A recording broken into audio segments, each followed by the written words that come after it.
required to do a certain amount of hours of annual training each year. And so this month we had the hazmat truck from our Meridian station come out and visit Cambria Fire Department. That hazmat truck would respond anywhere in this county for hazmat incidents. And it would come along with a regional hazmat team that's made up of fire department personnel, county health department, all subject matter experts in their fields that would help mitigate hazmat anywhere in the county. And for your department, Engineer Joe Gibson is part of that hazmat team. He's the one that coordinated this training for this exercise. It's very valuable training. Captain Hollingsworth and Captain Gibson continue working on their chief officer certifications for state fire marshal because there's a deadline of December that they have to achieve that by. Otherwise, everything that they've worked for goes down the drain. So we're looking to make sure that we get that chief officer certification for them completed by December. We had the annual Cayucas Polar Dip January 1st, where NCOR assisted Cayucas Fire and CAL FIRE and San Luis Obispo County Fire with public safety near and in the water. The North Coast Ocean Rescue Team is looking to start their recruitment process in the near future, so if there are people that are interested in NCOR and what they do, feel free to stop by the station and ask about it. I'd like to give you a brief overview of our recruitment processes that we have going on. Currently, we have two of them. One of them is for our reserve recruits. And on January 4th, we opened up that process and for applications. And on January 20th, that closed. We anticipate hiring a minimum of 7 reserves. And on February 5th, we had 8 candidates successfully pass a written exam. And interviews and physical ability tests will be on February 20th. The new reserves will attend a Cambria Fire Department Academy to learn the specifics about Cambria Fire Department in the Cambria District. And that academy is tentatively planned for March 14th through the 18th. We're also currently working through the process of hiring the SAFER grant-funded firefighters. And that's that 4th body on the fire engine. It's been somewhat challenging going over the hurdles for the grant process, but our plan is to hire out of our current reserve pool and replace those with our new recruits. That would be 3 SAFER firefighters in order to get that 4th person on the fire engine, and that SAFER grant is good for 2 years.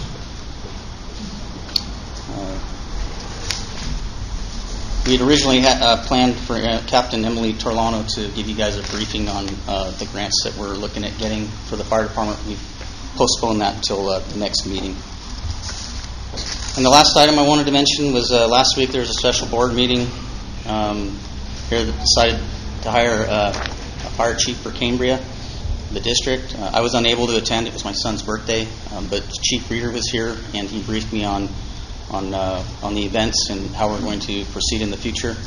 And I just wanted to ensure everyone that we're going to provide a good transition for the new chief, whoever that may be, and that we'll continue providing management and chief services. And with that, end of report. If you have questions. Thank you very much. Do we have comments from the board? Okay.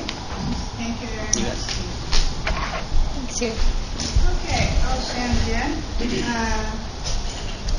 Next, we have then acknowledgments and presentations, and I will move the order just slightly because I would like to actually start with the proclamation, and then that will be followed by the presentation by Government Public Relations Senator DeFlores, and he has a representative here today, and then we have a presentation regarding the anaerobic digestion of organic waste.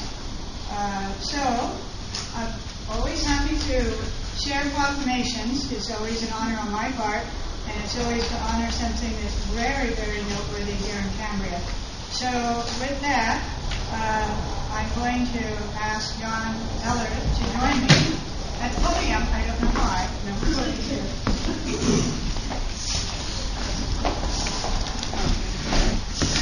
But we're supposed to stand here. It makes picture taking easy, doesn't Yes. it? maybe too close. That's fine.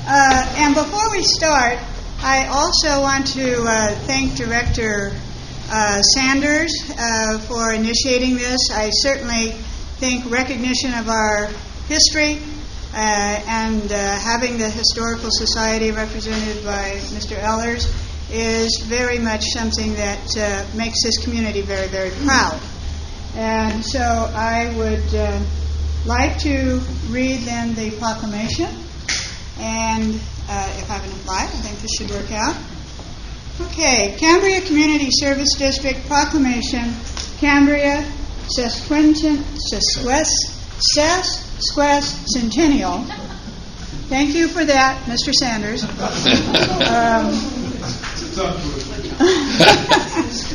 Whereas 2016 marks the 150th anniversary of the community of Cambria, established in 1866 after the land of Rancho Santa Rosa, originally inhabited by Native Americans of the Chumash and Salinan tribes, and then owned by Don Juliano Estrada and later Domingo Pujulo, was subdivided and sold.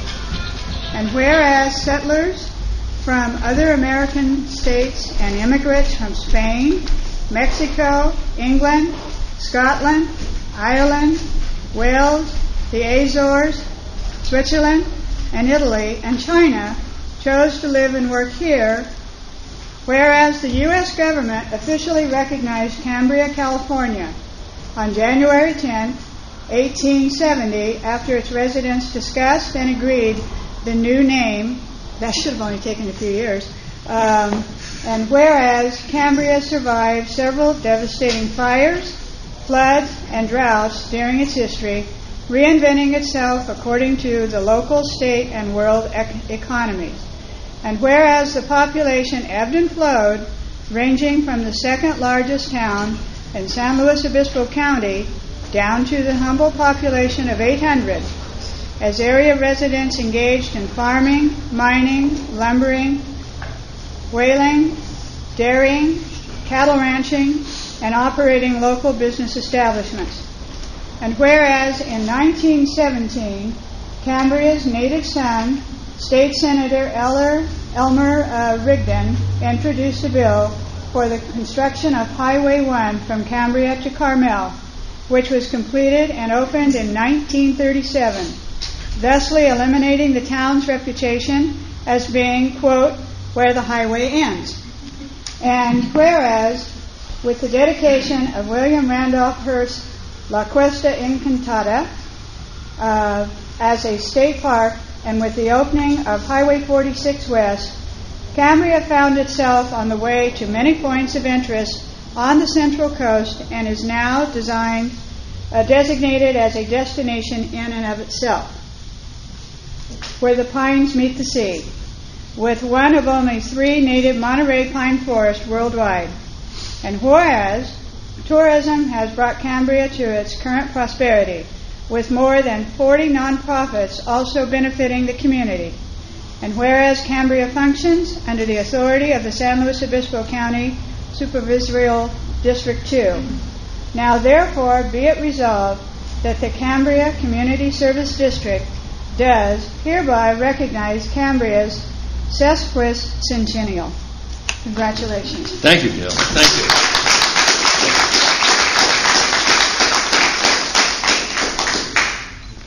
Okay, we did it. There you go.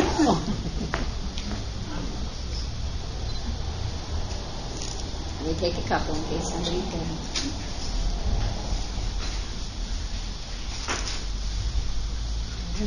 One more?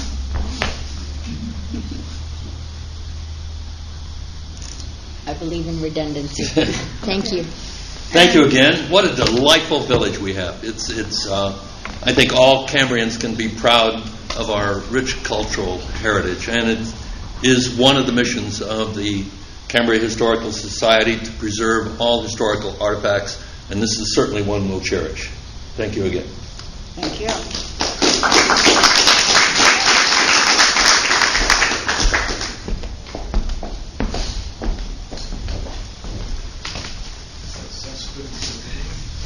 If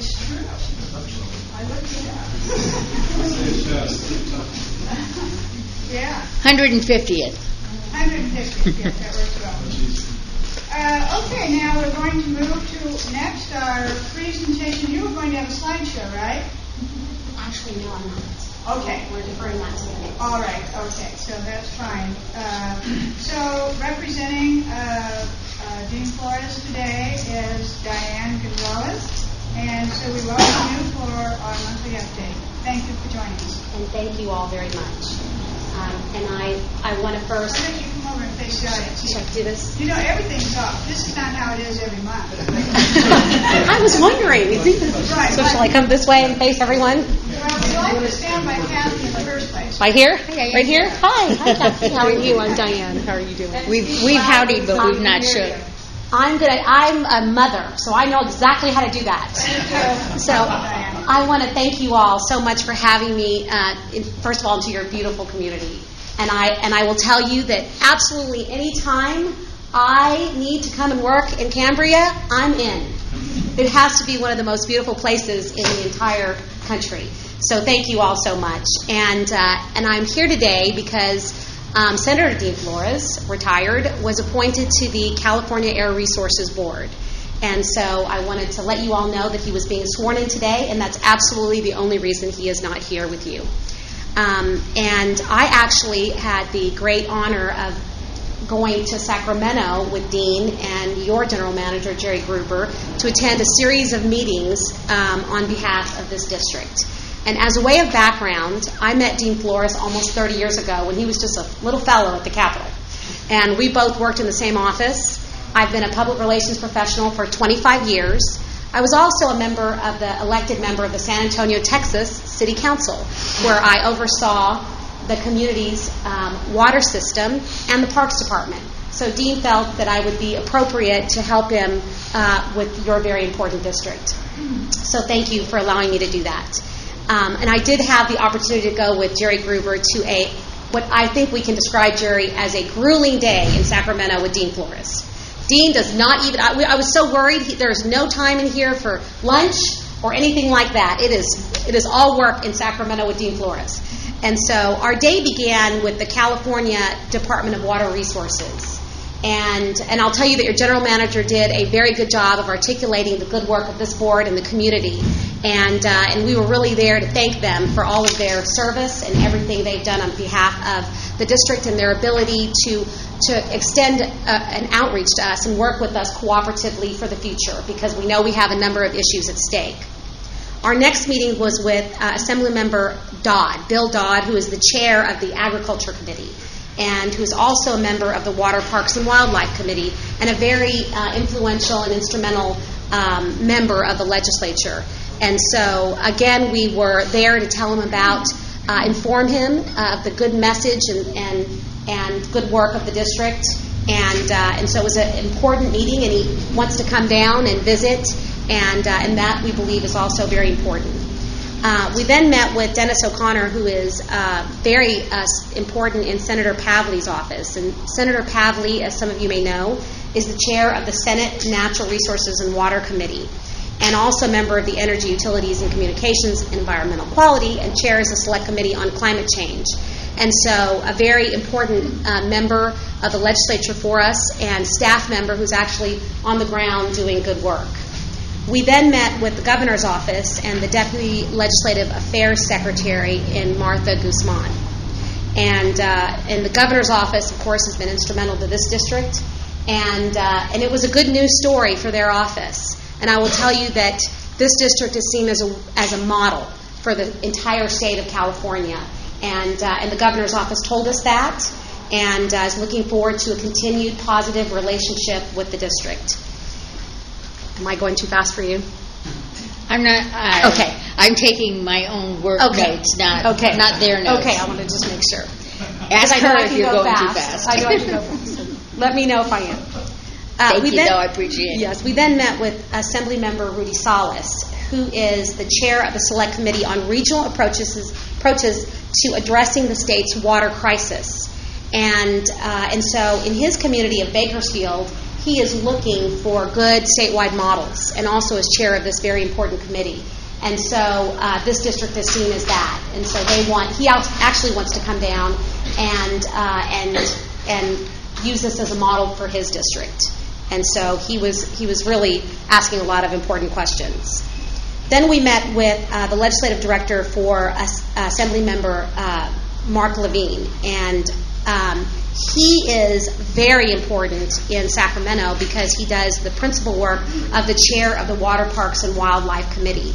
And he was actually very interested in learning more about everything that was happening here. And then we went over, our day wasn't done, and we met with Steve Salzi at the California Department of Parks and Recreation. And we know what the future is and how important that department's going to be for this district. And so Jerry really took the lead there and can tell you a lot more about the meeting. But we felt it was very positive at a very high level. The department is going through great transformation. Check. Okay. And so that was a good meeting also. I go back here now? Yes, please. Okay. Could you get some lights on now? No, just sound. Only sound. Yeah. And only sound, and we're only recording onto this device still. Okay, thank you for recording. Okay, so we're back. Okay. And then bright and early at 8 a.m., we went to the California Water Board and met with Dan Newton, who's a program manager. And that meeting was really, I thought, remarkable because their willingness to serve and work as a partner with the district, I think, will be very important for the future. And next, we met with Janelle Bleeland, who was with the California Natural Resources Agency, and she's also a member of the California Coastal Commission. And we also informed her of the work of the district. And these meetings were strictly to inform and to build greater relationships and to answer questions that members of the legislature and important individuals at the departments had for this agency, for this district, I should say. And so those were our meetings. I also attended the California Coastal Commission meeting. And as many of you know, it was more than 10 hours. And we just sat through and took notes. It was instructive and informational, and more than 600 citizens attended to be heard, and more than 400 signed up to speak. So it was a very long day, and much of the work of the Coastal Commission that day was done in private session. And so I think that we all know the outcome of the meeting. But what was important, I believe, it was a learning tool for all of the members and for the community and the state as a whole. And so we did attend, and we took good notes, and we want to make sure that we're apprised of the action of the Coastal Commission on behalf of this district. And so I appreciate so much the opportunity to come before you, and if anyone has any questions, I'd be happy to answer them. Thank you very much. Very nice to have you with us today. Do we have any questions, comments from the board? I would have just one comment. I thought it was a fantastic presentation. The early part wasn't recorded, so if you feel good about having your notes given to Monique so that you could record them in minutes, I think it would be great. Absolutely. We'll submit them for the record. Yes. Thank you, sir. Okay, thank you. Thank you so much. Very nice to have you with us today. Director Rice? I just had a question about going forward, if there are plans in the works going forward for further meetings in Sacramento or anything else that you can speak to. I believe that those meetings would be important for the district. I think the governor's office certainly would like to have follow-up meetings because it's important for them to know and be apprised of what is occurring. And I believe that it would be very important for the district to continue those meetings and educate folks in Sacramento, because there's so much important news coming out of the district. And I'll tell you that it was remarkable because many really appreciated that your district is leading the state in water conservation today, and that's such an important issue. So I believe that would be very important, yes. But there aren't currently any even kind of rough plans for future meetings yet, as for right now. Yes, there would be, and Jerry, you can speak Okay. to that as well. Okay, so doing follow-up on that is, okay. Do you want to hold that for your manager's report, or did you want to respond? I just think it's important that we continue to, one of the things in the public sector that we like to do is build relationships. We like to send emails, and we like to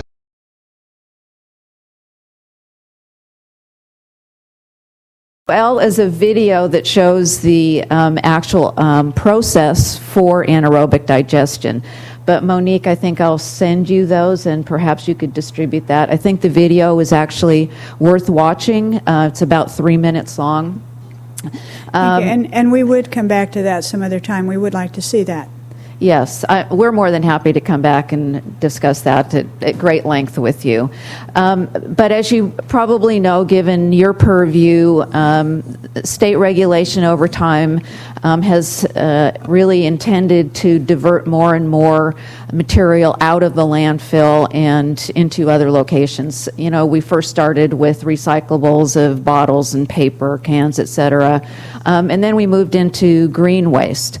So with that, the state has a goal of 75% diversion from the landfill.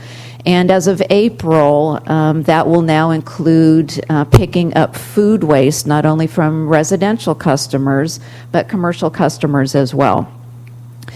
I won't speak on behalf of Waste Connections. There are representatives here, but they had a choice, if you will, looking forward on behalf of all the communities that they serve, to find the best technology. How are we going to deal with this food waste? Essentially, you could windrow compost it, and I think everyone knows what that is, and even if you have composting at your own homes, I would consider that more of a low-tech way of dealing with green waste and food waste. On the other end of the spectrum is Hitachi Zosen Inova's anaerobic digestion plant, and I will let William get into a little more of the detail about that and the history of Hitachi and the plants that they have throughout the world. We're very excited for them to come to our community, to San Luis Obispo County. We would like to think, we're the first in many ways, and we will be the first to have an anaerobic digestion plant as well. So my job as the planner is to take the project through the county's process, because the plant will be located at the Waste Connections facility. There's an existing building there that will be used. They'll be adding on to that building and then bringing the equipment basically from Switzerland here and building it on site.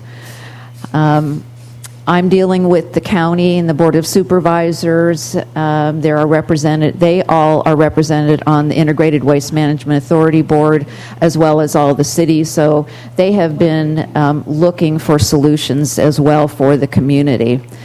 The county's very excited about this. We'll be hopefully submitting our application in about a month for a conditional use permit. It does a lot of things for us, I believe, other than the 75% waste diversion from the landfill.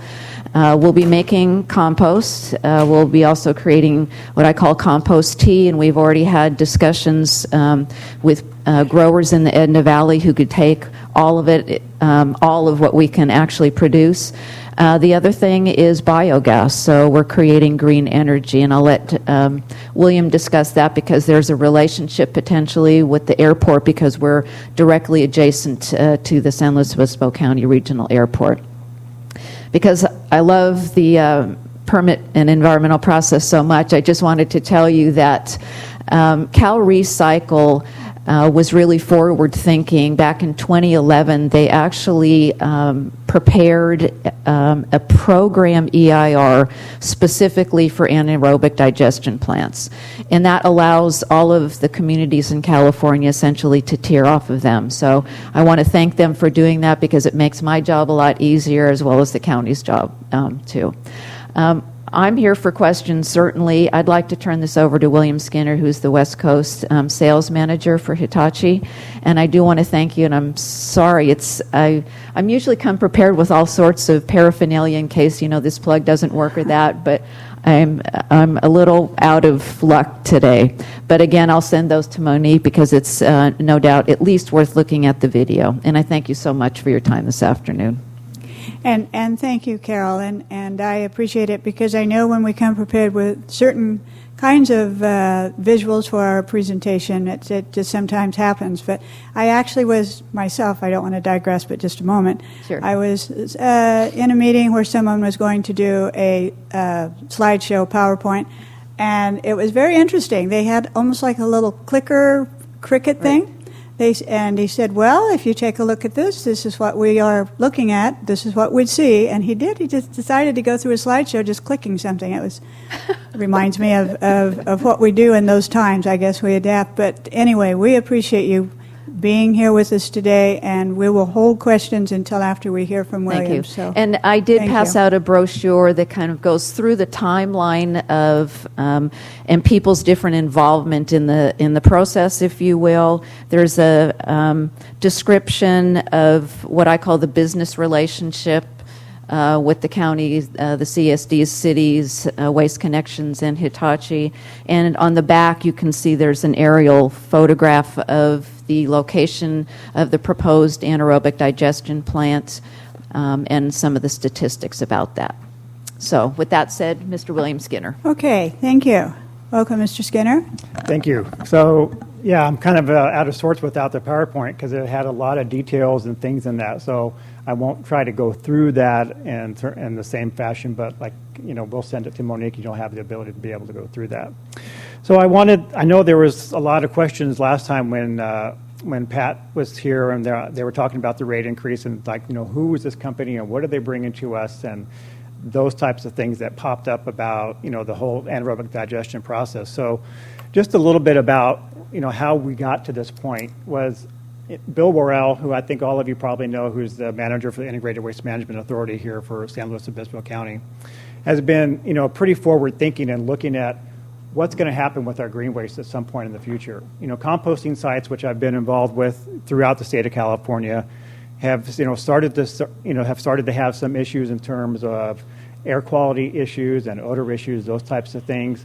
As we look at our Central Valley, for those of you that drive across the hill and you look at the air quality, you know the type of impact that has. And that's one of the things that we bring to the table is that our whole process is either done indoors or else in a vessel, the actual digester part, where there are no emissions. We get to the point where it's a very carbon negative type process that we're cleaning up the air versus making the air quality worse. And Bill's been looking at these types of projects. He travels to Europe a lot just on his own personal vacations, but then he'll take a little 2 or 3 day junket someplace and go look at digesters and look at what Europe's been doing because their process admittedly has been way far ahead of what we've been doing for a long time. You look at Germany and other countries like that where you can no longer, a garbage truck can't go to a landfill. The landfills are still there, but you look at their land mass and the number of people, and they've looked at ways that they can start to reduce the amount of waste that goes into their landfills, and then what can be done with that subsequently. So they've looked at green waste, they've looked at food waste, they've looked at the organics in your municipal solid waste that can be digested, and there's energy in all those things. And so back in the 90s when this process really started, a few companies started. One of them was CompoGas in 1991 and started building what they call anaerobic digesters that are, it's a steel or concrete enclosed facility. They're feeding material in one end. It's a thermophilic process, so it's at a regulated temperature. There's a certain amount of retention time that takes place through the digester, so when the material comes in one side, it's a minimum of 14 days going out the other side. It's through the process, it kills weed seeds, it kills all the bacteria, salmonella, fecal coliform, those types of things that could be present in green waste and food waste. All those types of items are killed. So they end up with a very viable product on the back end, as Carol mentioned, the compost. And then the liquid side of it, what we call compost tea or digestate, both have nutrient values. So in Europe, it's been a very easy process for us to be able to find homes for that material that go back in agriculture. But the other part of the story is that it's a completely closed loop. If you look at how the process works, the green waste and food waste are coming in, things that were going to landfills in the past or composting or used as alternative daily cover wherever they may have been used. But now we have this material coming into a digester. It's producing biogas, which is really the whole purpose of what they do. And that gas then either is producing electricity, if we can produce compressed natural gas, or just natural gas that goes back into the natural gas grid. And in the case with the project here in San Luis, is Waste Connections site is located right next to the airport. So one of the things that's available through PG&E is what they call a net metering plan. And if anyone has solar on their house, they're already involved in net metering because essentially you're supplying power to your own home as a power producer. But then some of it, when you don't need it all, it's going to go back to the grid. So that's kind of what we're looking at in terms of this project with Waste Connections and with the county, is that some of that power may go to the airport. We have the ability to supply the airport with all the electricity they would need on an annualized basis. It still goes into the grid. That's how that process would work. But they just buy it directly from us, although it comes through through the same PG&E wires. So that's one option that we're looking at. The other option, too, is to look at providing compressed natural gas back to Waste Connections. And through our conversations with Waste Connections, and I know that they go through a whole rate-making process, which you've been through numerous times, where they're pretty limited on what their profit margin can be. One of the things that we've been able to bring to them is a stabilized fuel price for up to 20 years. But that comes, so that's something that no one else can do that. They're hedging their fuel prices for a long period of time based on this facility being built here to be able to provide them with natural gas coming from the green waste that they bring into us every day. So the process is their trucks come back to the site. We're using a building that they're providing us. So they have an investment in this project too, because there's a building that's on site, $3 to $4 million value that we'll be renting from them for. We'll lease it for $1 a year or some number. But it's a building that works very well for our process. We'll add on to it, build a digester next to it. Their trucks come in, drop off the green waste. They turn right around, go around to the back of the lot, park, and they hook up their hose to the CNG part, and they fill up their truck. So the CNG is coming from the same, just from the same process. So it's as perfectly a closed loop as you can get. The compost goes into another part of the building. It dries out for another 21 to 28 days. And then we've got a couple of different vendors in the area that want to buy all of our compost from us and that want to take the compost tea from us to go back and use in agriculture. So it's as perfect a process as we can come up with. Versus the type of composting and things that are available now. There's one in the North County, there's one in the South County and Santa Barbara County that have actually had some issues recently. There was a moratorium put on taking food waste and green waste from San Luis to Santa Barbara because of the apple moth. Until that got rectified, the material couldn't go there. So there's things that can affect the green waste from here, getting to another place, except if it comes back to our digester, then those issues tend to go away. Our company's been around since 1991, at least the compo gas side. Hitachi, which all of you have heard, is a big Japanese company. They've got their hands in lots of different things. But they were involved many years ago in the waste-to-energy field, where in Japan, same type of thing, where they're limited on terms of space for landfills. They've been utilizing garbage as an energy product for many years. Same thing in Europe. You go back into the 30s and 40s, that same process was happening back then. There were two companies, Von Roll, Inova, and then Hitachi. They got together in the mid-'60s. They joined forces, and that's what was the start of the company. And then the same thing with Compo Gas, which was although they're not burning anything, they're taking a product and creating energy. So they had some synergy between the two companies. So Hitachi bought Compo Gas in 2014, and just kind of took their whole wing underneath that whole umbrella. And that basically kind of changed the company's profile a little bit, because Compo Gas had really just been housed in Europe. They have 75 facilities in Europe, about 140 digesters scattered across Europe and the Middle East, a couple in China, I think there's one in Russia, and they're scattered around that part of the world, but they never came to the U.S. So with the advent, with bringing on Hitachi, that kind of has brought on a little bit different business plans, so to speak, and also the ability to be able to finance projects on our own, where Compo Gas, as a smaller company in the past, never had that opportunity. Now we do.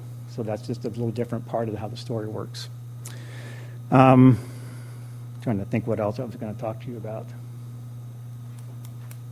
One of the key factors in this project with us is the relationship between us and Waste Connections. This is a self-funded project for us. One of the things that makes it work is that we have to have a steady waste stream that comes in the door. So I know Waste Connections has come back, or at some point will come back, and they're re-examining the franchise agreement. We need a commitment from them of 20 years to be able to have a steady supply of green waste that comes into the site. We still have to pay for our facility, we have to pay for our building, we have to pay for our employees, all those types of things. And then we're providing them with a steady price for fuel, for the next 20 years. So that does two things. One, it provides a very safe home for the green waste. We know just through our track record that the facilities run. The one built in 1991 still runs every day, 7 days a week, 24 hours a day. So we know from our track record that the facility will still be here in 20 years without any issues, and that they'll still be receiving fuel in 20 years. But we need to make sure that the green waste continues to come in for the same period of time. So that's really the impetus of trying to tell you about who we are, how the process takes place, and the things that we need to see happen in order to make the whole project work. And with that, any questions I can answer for you? Well, first of all, thank you for that overview. That was very informative, I think, very, very helpful. So I would like to open it up to the board at this time for questions. And first we have Director Beringer. I was actually going to defer to Mr. Or Mr. Director Sanders. You two decide. As long as I'm on the So at what point in the waste stream does the material get separated so that only bioproducts go to the Well, with this case, digester? we're not doing municipal solid waste. It's just strictly green waste and food waste. So when Waste Connections trucks deliver it to our site, they come in, there's a door, the trucks come in, the door goes down.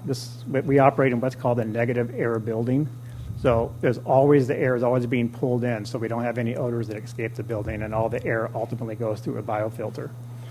We have a process inside the building where everything that's dropped off will go through a screen. It's called a star screen. So if there's any impurity, plastic bags and paper and things in there that we don't want, those products will be screened out in the very front end. There's a magnet that will pull out any of the metal parts. So basically what we're ending up with is just the green waste and the food waste. So that process happens inside our building. So the homeowner will not have to separate food waste from the rest of the garbage. If they put the that's food placed at waste the in the green waste bin, that's what we want to see happen. So food waste would go in the green waste bin. Yes. I see. Okay. And I believe the IWMA is going to be they're going to be rolling out an education plan for residents, either providing the little buckets that go on the countertop or below the sink, just to be able to separate those things out when you're in your kitchen. I know, and I live in Sacramento, and my wife and I have been doing that for the last probably 7 or 8 years. We've got a little ceramic thing that sits on top of our counter to all of our, onion tops and strawberry tops, and everything goes into that, and we just put it in our green waste bin 2 or 3 times a week. So where the CSD comes in is consideration of an extension of the franchise agreement with the waste hauler. That's correct. So that they have a sufficient amount of time left on their contract to enter into a contract with you that allows you to amortize your costs and exactly make whatever profit. It's an addition, I think, for whatever the number of years, Pat, 8 years? Or whatever the number is, to come back to a full 20. And Pat can speak more to that if you have questions about the franchise agreement. Okay, and Director Beringer? I just had a quick question. Oil has really plummeted, or the price of oil, and does that send a shock wave through your financial plans, or you're comfortable with it? Nope. In fact, it's actually a benefit if you look at what we call a diesel gallon equivalent in terms of what Waste Connections is buying fuel at today. We're working with them on what the fuel prices are today. So if something happens in the Middle East, in the next 1 or 2 years, and there's a big uprising, or some things change in our fuel market, and fuel goes back to $80 or $90 a barrel, we've made an agreement with them. They're buying fuel from us at a predetermined price. So gas can go to wherever it wants to, and that's a benefit, for this, not only CSD, but all their, everyone that's involved in their franchise agreements, is that they've secured a pricing for their fuel that really is unaffected by what happens in the outside world. Any other comments, questions? One more question. Yes, Director Sanders. What's the time frame we're looking at for consideration of an extension of the franchise agreement? That'll be Pat, did you want to respond to that? Nice to see you today. Thank you. Nice to see you, President Robinette. What we'd like to do with Jerry and Monique's help, the easiest thing, what we've done with the other cities and CSDs, we've taken a draft extension, which includes the regulatory stuff and the language for the REs and the 20 for providing the waste. It's not long, would be a couple of inclusions. Put that in the draft extension for Tim, for you to look at, and we pass it back and forth between the CSD and Waste Connections like we've done with the other ones, and so far it's been pretty painless. We've already have 4 approved extensions, and we have a few more coming up within the next couple of weeks. And Pat, I'm sorry too, I should have introduced you, but would you just introduce yourself and, of course, who you are? Right, Pat Fenton, District Manager of Waste Connections. Thank you.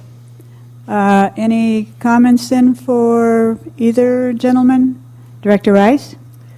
Thank you, President Robinette. This is, I think, maybe for Pat, but I'm not sure. So on the ground here in Cambria, I know that this service was included with the recent rate adjustment that was requested and approved. Right.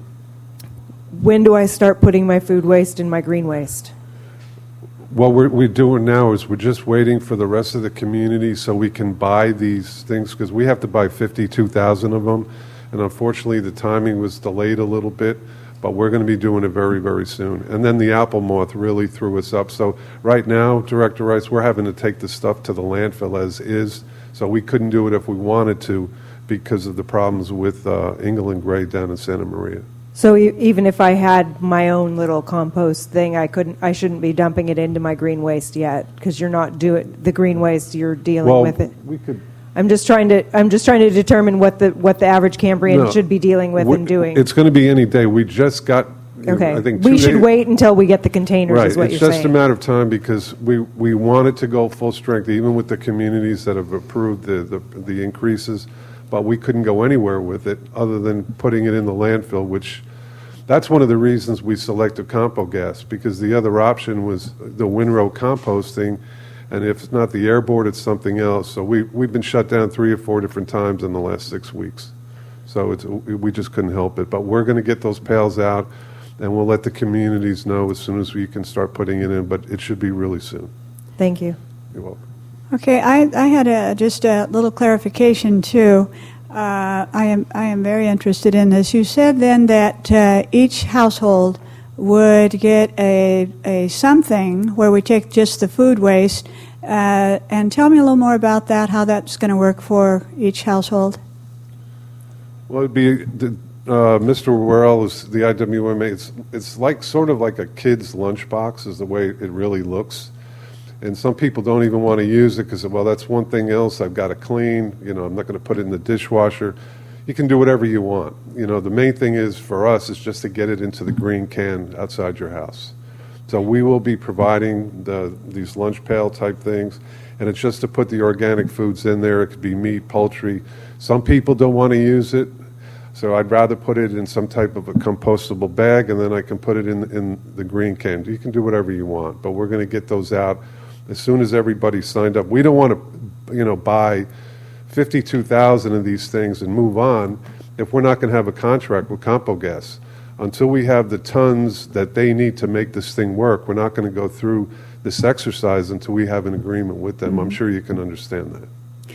Okay, and will there be then some food waste that you don't want in there, or? No, one of the limitations for another vendor that wanted to participate in North County, they couldn't take meat or poultry. Well, that goes against the whole thing. You're going to start pulling lettuce away from steak or whatever. No, we can take all of that. So you can, so all food stuff you can take. Okay. All right. Any other questions from the board then? Okay. Well, we appreciate everyone your time today, and it was very informative. Thank you. Thank you. Okay, we are ready then to move on to item 4 today, and that is for agenda review. On the consent agenda, are there any items that anyone would like to have pulled and set aside for discussion? Yes, Director Wright, I'm sorry, over here? yes, I'd Yes, just I'm like sorry, to, Vice President Thompson. to pull item 7C, just for purpose of discussion and introducing the folks that are here. Okay, 7C. Any other items to be pulled? Director Rice? I'd like to pull item D and E, please. D and E? Thank you. Okay, okay, so noted. All right, so let's move on then. We have no request for public comment under item 5. So let's move then into the manager's report. And so we will start with item 6 and the general manager's report and all departments. Thank you, under Madam. A. Thank you, Madam President, board members. We were going to have a PowerPoint also on the work that's been done on the creek. We had a drone fly over and designate the area that needed to be cleaned out. And cleaning of that creek started about, I think, the beginning of the week or so. And I'll have Bob comment a little bit more on that. But we got all the necessary permits, and we also went ahead and paved or put some DG down between the well fields and the creek because it was flooded out and we were getting vehicles stuck. So also Windsor is hauling that material away. Originally we thought that it would be stockpiled, and so he's hauling it to his yard, which is great. So it was just last board meeting that you asked us to go ahead and fast track that, so we did, and it's already well underway, and I'm not even sure if it's completed. So just a few things, and Diane Gonzalez commented on this, that, the purpose of the meeting was to update the legislators. Okay, better. Update the legislators about my trip to Sacramento on the status of the Sustainable Water Facility and the EIR process and the regular coastal development permit. In addition, meetings with the State Water Resources Control Board meeting regarding to Prop 1. Where we are with the Prop 1 funding is we need to in a relatively short period of time meet with the Wastewater Infrastructure Committee, which is Director Berenger and Director Rice, and we need to formulate a plan rather quickly on how we're going to fund the portion of the improvements to the wastewater plant. So we need to meet. We need to discuss those things. In my general manager's report, I've included a public notice for a service interruption of water. You'll see that in there. We're going to be, that's up in the top of the world, the Kathy Tanner area. That wasn't intentional. It wasn't. But we indicate in there that the water is going to be off for a significant period of time, and we don't anticipate that happening. That's kind of a safe harbor. We're hoping to get the job done within a couple-hour period of time. And so I also included in my general manager's report minutes from the Cambria Fire Safe Focus Group. They're doing a lot of great work, and I just want to keep the board apprised of that. We have several new hires that I want to just point out. I won't mention them by name, but 3 new hires, 2 in the admin and 1 in Carlos's department. Carlos has been without a person. He's been running his department with 2 people for a long time. I want to point this out because we had some really good qualified applicants this time, and highly educated, highly experienced, and we're glad to have them as part of the team. So, there's not a whole lot else to cover. We'll really go over it on a part of the mid-year budget adjustment. I just want to keep my general manager's report brief. We do continue to see improvements in the overall financial status of the board. And with that, if there's anything else, I'll just defer to the board. And if there's any other questions about any other reports within mine, I'll keep it short today. All right, thank you very much. That was brief. We have any comments, discussion, observations? Director Rice? Thank you, President Robinette. First, let me say thank you very much for being detailed on who you met with in Sacramento. I appreciate that being in your report, and that's something that I'd been looking for from Senator Flores, and I'm very glad to see that we got that kind of detail. Wow, what a day you must have had running around. I hope you had your tennis shoes on. I have a question. I don't have a page number, but it's the second page of the General Manager's report. In the first paragraph, fourth line, it says, once the notice of completion is authorized by the board, a request for the final 5% retainer.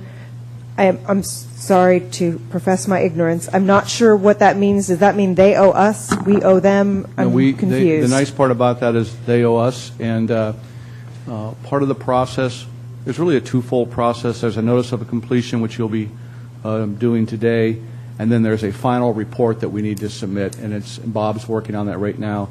They hold back the money that we received as part of the Integrated Regional Water Management Plan, the Prop 84 the grant money. They hold back 5%. I think it's $260-something thousand, but it is a good chunk of change.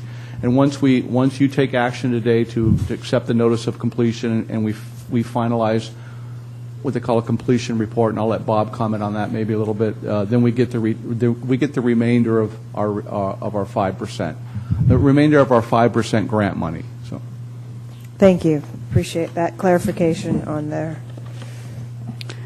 Okay, and Director Beringer? I have one quick question. You have 3 new hires, but is one of them replacing something, or is this added head count? Well, Michelle Rodriguez plans on leaving at some point in time in her life's journey. Mm-hmm. She's closed down. Her and Rudy have closed down some of their businesses. As you know, if you try to run a video anymore, you can't do that. And so she's our billing clerk. She's the person who handles all that. So we have to anticipate her transition out of the organization. So we hired a young lady from San Luis Obispo, and she's working out real well. So yes, the other one was and they're all budgeted positions. I just want to let the board know that. The other one is to help and assist with Monique in her job, and then the other one is for facilities and resources. The young man that Carlos hired in facilities and resources, he has a strong forestry background, so we're really fortunate to get somebody that has a strong forestry background and just isn't maintenance oriented. So I think he's going to be a real important part of the team. One last thing that's really trivial. I saw that I think it was Justin was out, and along with Carlos, they were emptying the trash in the dog park, or not in the dog park, in the skate park. And if you put that trash can just outside that fence or had it accessible, then maybe Waste Management would empty that trash can. I'll save them a little work, and all you have to do is have that trash can outside. Waste Management will take care of it. Good idea. Okay, any other comments on the General Manager's report? Okay, then. We're moving on, and no other department reports. Is that right? No, Madam President and board members, unless there's something specifically. Unless there are questions. Yeah, unless okay. there's something specifically. There's always a lot of activity with all the different departments, especially within Bob's and Monique's and Carlos's and Justin's and the wastewater department. But unless there's something specific, I think a lot of the things within the budget and the finance manager's report will be covered in the mid-year budget adjustment, which I'll introduce to the board. Okay. And the report was very comprehensive from what you provided. And I just wanted to say, particularly to Mr. Greshens, too, and I know everyone that worked on this, to thank you for moving as fast as you did to deal with the possibility of the debris that had gotten into the creek. And so I just wanted to acknowledge that, too, because rightfully so, everything we do, even though it appears to be simple in the beginning, will always require permits. And so I was very happy to see how fast, actually, you've been moving along on that. Madam President, I do have one quick thing I'd like to go over quickly. And I did meet with the Fire Ad Hoc Committee comprised of President Robinette and Vice President Thompson. And talked to them in length about the fire chief recruitment. I've also listened to public comment closely over the last 6 or 7 months. In addition to the understanding that at this point in time, I think that we have 3 qualified captains within the department. That's Captains Hollingsworth, that's Emily Turlano, and Jonathan Gibson. And so my recommendation, although it is my recommendation, but if the board feels otherwise, I'd be willing to listen to that, is to really just promote or at least recruit from within the department based on those 3 qualified candidates. Now, the question I'm probably going to be asked is well, why didn't we just do that originally, Jerry? And I think what Captain Hollingsworth so eloquently said at the last board meeting is, quote, we're a better department because of CAL FIRE. And part of my job as general manager is to make sure that when we do consider promoting from internal candidates, that they're going to be successful in that role. And when the last fire chief departed, we had the grand jury report to consider, and we also wanted to evaluate the feasibility of possibly looking at another level of fire service for the community. That whole thing played itself out. I know on 2 different instances with Monique and Justin, if I would have first came on board and said, okay, now you're going to do this role, you're going to be the district clerk, and you're going to be the administrative services officer, and you're going to be the water supervisor, they probably would not have been as successful as they are now, because they needed time. They needed the opportunity to evolve professionally. Within the fire department, they've had the opportunity to learn from another department. They've encapsulated some of those principles into the current fire department, and I think that the probability of success with an internal candidate has been greatly enhanced over the last 6 months because of that. And so I know I'll be asked by Kathy probably Monday, and rightfully so. Why didn't we just do it 6 months ago, 8 months ago? And I think that's a good honest answer. Also did a lot of soul searching this weekend and thought about it pretty extensively, and I believe that it's the best thing for the community. I believe it's the best thing for the CCSD board of directors. I think it's the best thing for the fire department, and I think it's the best thing for the organization, the CCSD as a whole.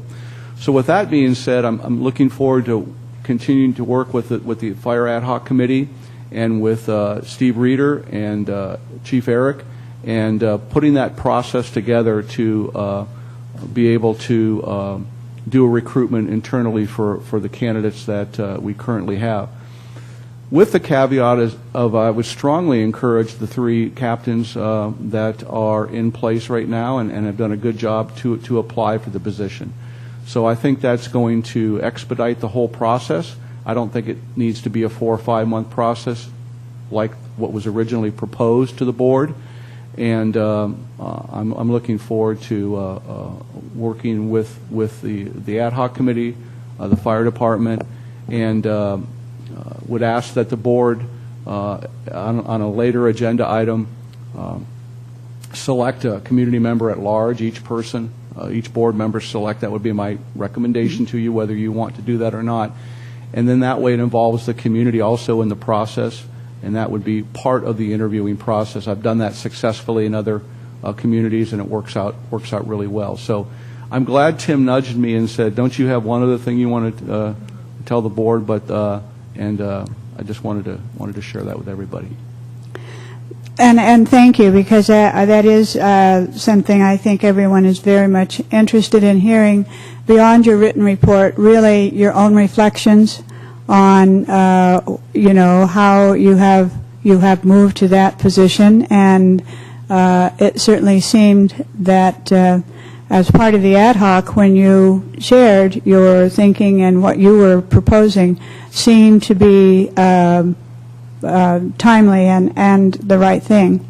So, did you want to comment too? Yes, I just want to say that speaking as of one half of the ad hoc committee, I do appreciate your your thoughts on this issue, and I totally support going in-house with it. I think that that the department has matured to the extent that it really is time to pick a chief that that has come up through the ranks, and I support that. Yes, thank you. And it is an interesting and I think reflection. The benefit has become over time, I do believe, apparent with this year, with the partnership with our own CCSD department and the work that and the partnership with CAL FIRE. I think that has actually contributed really to seems to be the right thing to do. So, okay, well, thank you. And now we will go ahead and move into the ad hoc committee reports or other related board member reports. Does anyone have something? And Director Behringer? Yes, thank you. I did attend the NCAC meeting last night. There was some confusion of a difference between what was published in the paper and maybe our press release on how much water was the water supply project has produced, and I didn't know the answer. And I admit I don't know what it is, and I really don't think it matters that much. But how much water was produced in calendar 15, or but I didn't know that there was some kind of discrepancy between what we published and what we didn't. It's actually trivial. I don't. If you have it, it'll be good. It may be in the production report. I just need to look for a second. And the other thing was somebody brought up what it's also in the paper here about the quality of the water at the high school. And I answered that the high school doesn't get the water from the CCSD, but the newspaper says they do. Does the high school get their water from SR4 or their own well? The high school has its own well for irrigation of the playing fields, and then it gets water from the CCSD potable water distribution system through a meter. There's a main out on Santa Rosa Creek Road that they have a connection to, and there's a regular water meter for that inside the buildings. So they're complaining about the smell of the water. Is it the water that we're delivering them that's producing that? They say they have a sulfur smell and I want to reach out. I want to reach out to the school district, and I'll work with Bob and Justin on that. I saw that in the Cambrian today. It very well could be because of their infrastructure, their pipes and things like that, but we need to further evaluate that. I want to make sure that the quality of water we're providing in the school districts is good quality. Right. I mean, my water is close to the high school. It doesn't smell. It's good water. I don't know. We'd have to investigate. I don't know if it's coming from their well water supply, maybe when they're irrigating outside, if that's what they're smelling, or if they're smelling something inside the building. I haven't read it, so I don't know what the report's about. But I always thought they were on their own well, but now I'm educated. It's their own well only for irrigation, and the potable water that they have in showers apparently comes from us. Correct. So I think it deserves some investigation. Absolutely. That's all I have. Okay, thank you very much. Any other ad hoc committee reports? Vice President? We do have the numbers on the sustainable water facility for Director Behringer. Okay, why don't we hold on this and then go ahead, Bob. What is that? I may need a microscope to read the size font on this, but it's about, for 2015, it looks like a total of 29.81 acre feet. That's for the year. Okay. I'm sorry, maybe I got that wrong. Let me double check myself. Yeah, I was just having a hard time reading the font, but yeah, 29.81 acre feet. Now, is that the water that's been injected, not counting the stuff the mitigation water that goes to the lagoon? Or does that count that? I don't believe that counts the water going to the lagoon. That's what's injected. Okay, thank you. All right, thank you for that. And Vice President Thompson? Just briefly, I attended the Friends of the Fiscalini Ranch Preserve board meeting, and they have a new board member who is Susie Siegler. You may know her husband, Ted, and so she is now a new board member on FFRP. And then also this Saturday at 9 o'clock until noon, they will be removing broom near the old milk barn and well on the east side of the range, or ridge rather. And I don't know what broom looks like, but apparently it's something that we don't want to have on the ranch. So. No, it's a big fire hazard. Yeah. So they would invite anyone that wants to participate with them to be there at 9 a.m. And then I also attended the chamber meeting, and I'm pleased to report that Mel McCulloch is going to be the chamber president for the next year again. Yay. Very good. Okay. General Manager Gruber. I'm sorry to keep interrupting you, Madam President. Would the board like to see the quick flyover of the debris field, the drone and the cleanup and things like that? Would that be okay?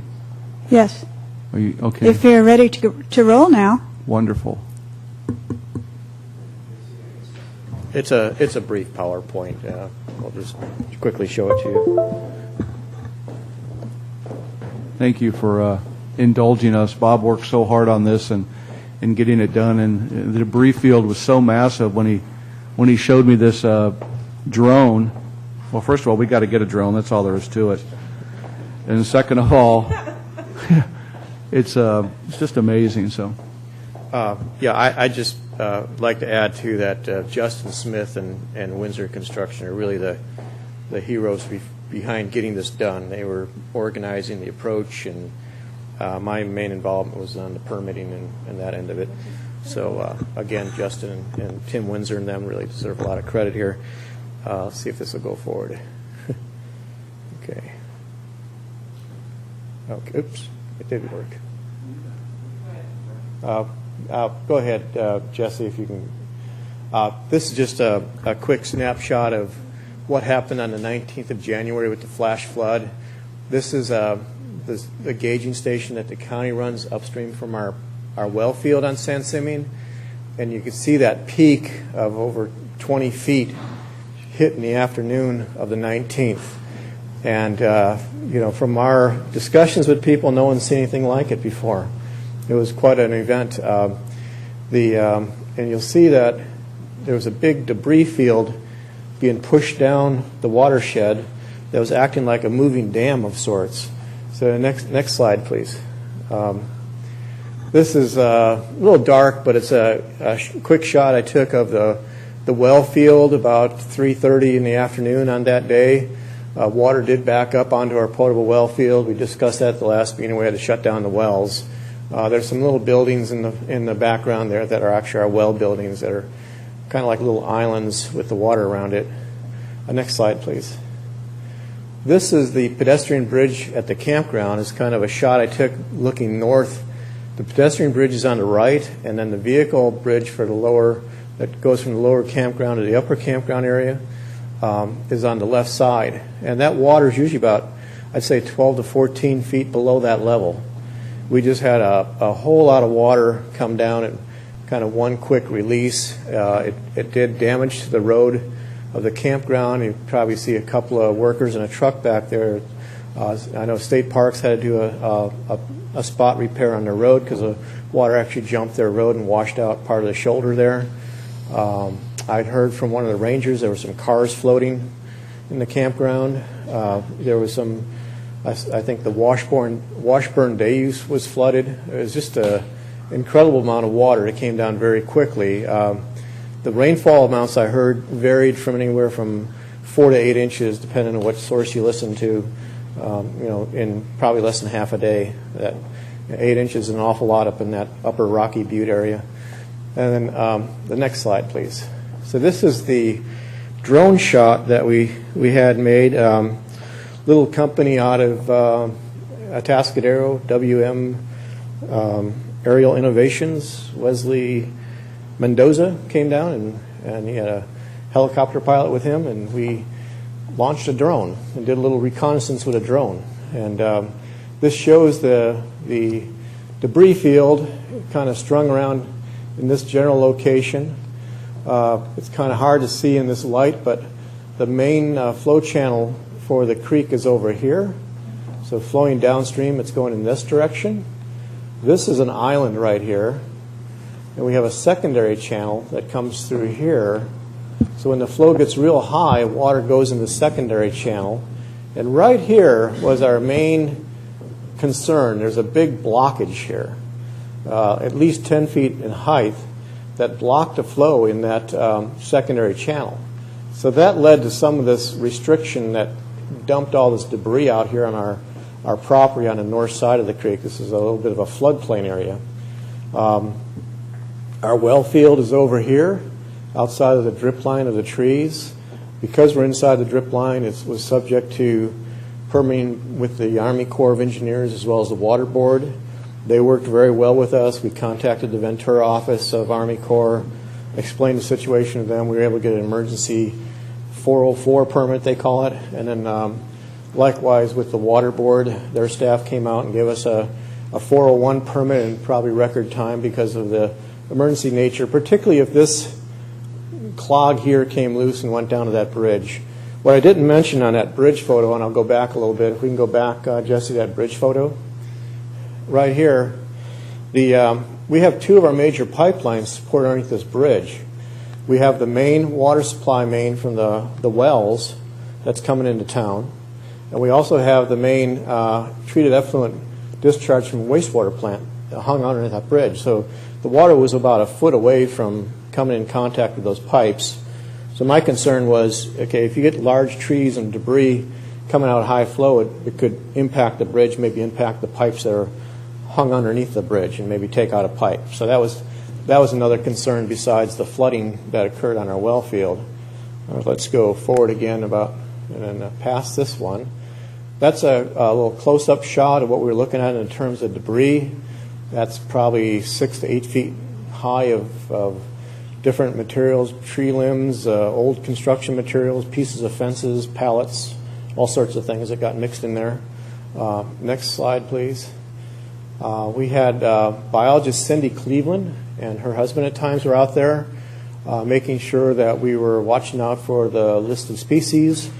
This is a picture of Cindy in front of that clogged area with a 10-foot rod, survey rod, and you can see it's at least 10 feet deep of material there in that secondary channel area. Next slide, please. This is a picture of two ends of excavators. Again, Windsor Construction acted very quickly in helping Justin and develop a plan and approach here where we have material being picked up by one excavator where they could pivot, pass it to the next excavator, pivot and pass it to the next excavator, and finally get it outside the tree line for it to be removed. So that minimized the amount of back and forth tracking, and it kept them from having to disturb the ground surface. He also had what they call low ground pressure tracks, and I'd say the excavating operators are very good, very talented at what they were doing. They were working under power lines, other things they had to watch out for, and that went very quickly. They were wrapping up on, I think it was on the 15th, all the equipment work. There's the next slide. There's a picture of the pile of debris that came out of there, and the excavators loading trucks. And we got the, again, Windsor Construction helped load the trucks and get that out of there for us. So we have some follow-up work remaining. I've had discussions with the California Conservation Corps to come in and work in some of the more sensitive areas. We purposely stayed off that island, for example, and we stayed out of the secondary channel areas with the equipment. So we're going to have that done with manual labor with the Conservation Corps as we can hit some more dry weather windows. But we got the main blockage out of there. There's still some more cleanup material to come out by manual labor. When you use manual labor in those areas, you don't need the permits. So we avoided permits in some of those more sensitive areas by going with the Conservation Corps. That pretty much wraps it up. I don't think I have another slide after this one. And so we got the main blockage out of there. Again, thanks a lot to Justin and Tim Windsor working closely together on that, and also the regulatory agencies helping us out with the emergency issuance of the permits. Okay, thank you. Thank you very much. I'm glad that we got to see that. I have a question, President Robinette. Yes, question, Director Rice? Thank you. Just really quickly, is there anything, well, one, that's a lot of material, and it just came from, because it was so rainy and it had been so dry, so there was a lot of extra stuff in and around the creek. Is there anything that possibly could be done in the future to prevent this, or now that this has come down, we shouldn't expect another one like this for years? Or I don't know anything about how these kinds of things end up, because you said construction materials and fencing, so like clearly there were some folks that are upstream from us that had parts of their property destroyed, or at least pushed along with the water when the water was coming. Well, that's a really good question, and I wish I had a good answer for it. I think probably some public outreach would be in order to mention it to some of the key property owners if they are stockpiling material right next to the edge of the creek on their property, that this can happen. And, this stuff does cause some issues down on the campground site and on the beach below. Some of the materials had, old rusty nails in it. We certainly don't want to see that get on the beach if, there's kids playing out there and so forth. So it is a hazard beyond just what I pointed out, particularly if it makes it all the way onto the San Simeon Creek Lagoon in the beach area of State Park. So I think we did the right thing in cleaning it out. I know many years ago we used to have a biologist that would survey the watershed every couple of years and kind of developed a rapport with the ranchers, and that was getting costly, and I think we decided to not do that anymore because of budgeting concerns. But that's another possible approach, where if you had someone survey that every few years, maybe they could develop a rapport with property owners and talk to them, hey, you may want to set this further aside because this can happen if you get enough rain. But it was a rare event. Again, get 8 inches of rainfall that quickly up there, things are going to move. So that's a lot of what happened. Thank you very much for taking care of all of that. You're welcome. And that was what I was interested in too, was on this, yes, the timeliness, but the cost then to the district was approximately how much? Well, we're at least, we have about somewhere between $28,000 and $32,000 for the debris removal and repairing the rocked roads on our service drives in the well field. So I think we're slightly above $30,000 on that with Windsor. I still have some incidental expenses that go to tally up, but I would say we have probably a couple $1,000s for the biological monitoring. I have to get that cost still identified and quantified. We have some cost coming up with the Conservation Corps. I'd say probably in the $3,000 to $5,000 range, depending on how many days they're out there. And then beyond that, I'm trying to think, relatively minor. But so we're probably in the $30,000 to $40,000 range. $30,000 to $40,000, and then it kind of is a question for legal counsel too. It is interesting because we tend, of course, we are sort of at the bottom of the run of the creek, and so this didn't all just come from our property. It has come obviously from other properties. But I don't know if we will always just be stuck when these rare events happen with footing the bill, or if we have any recourse whatsoever, because we don't know where the stuff came from, so it would be difficult, of course. I think you hit the nail on the head. It would be very difficult to trace the source of that material. If we could, potentially we could seek recovery from them, but I think that's virtually impossible. Yeah, everybody's lucky we're at the end of the run there, I guess. Okay, but the important thing is it's done, and we're not going to have the threat of everything continuing, getting jammed up, and creating really serious problems for us. It would cost us a lot more too.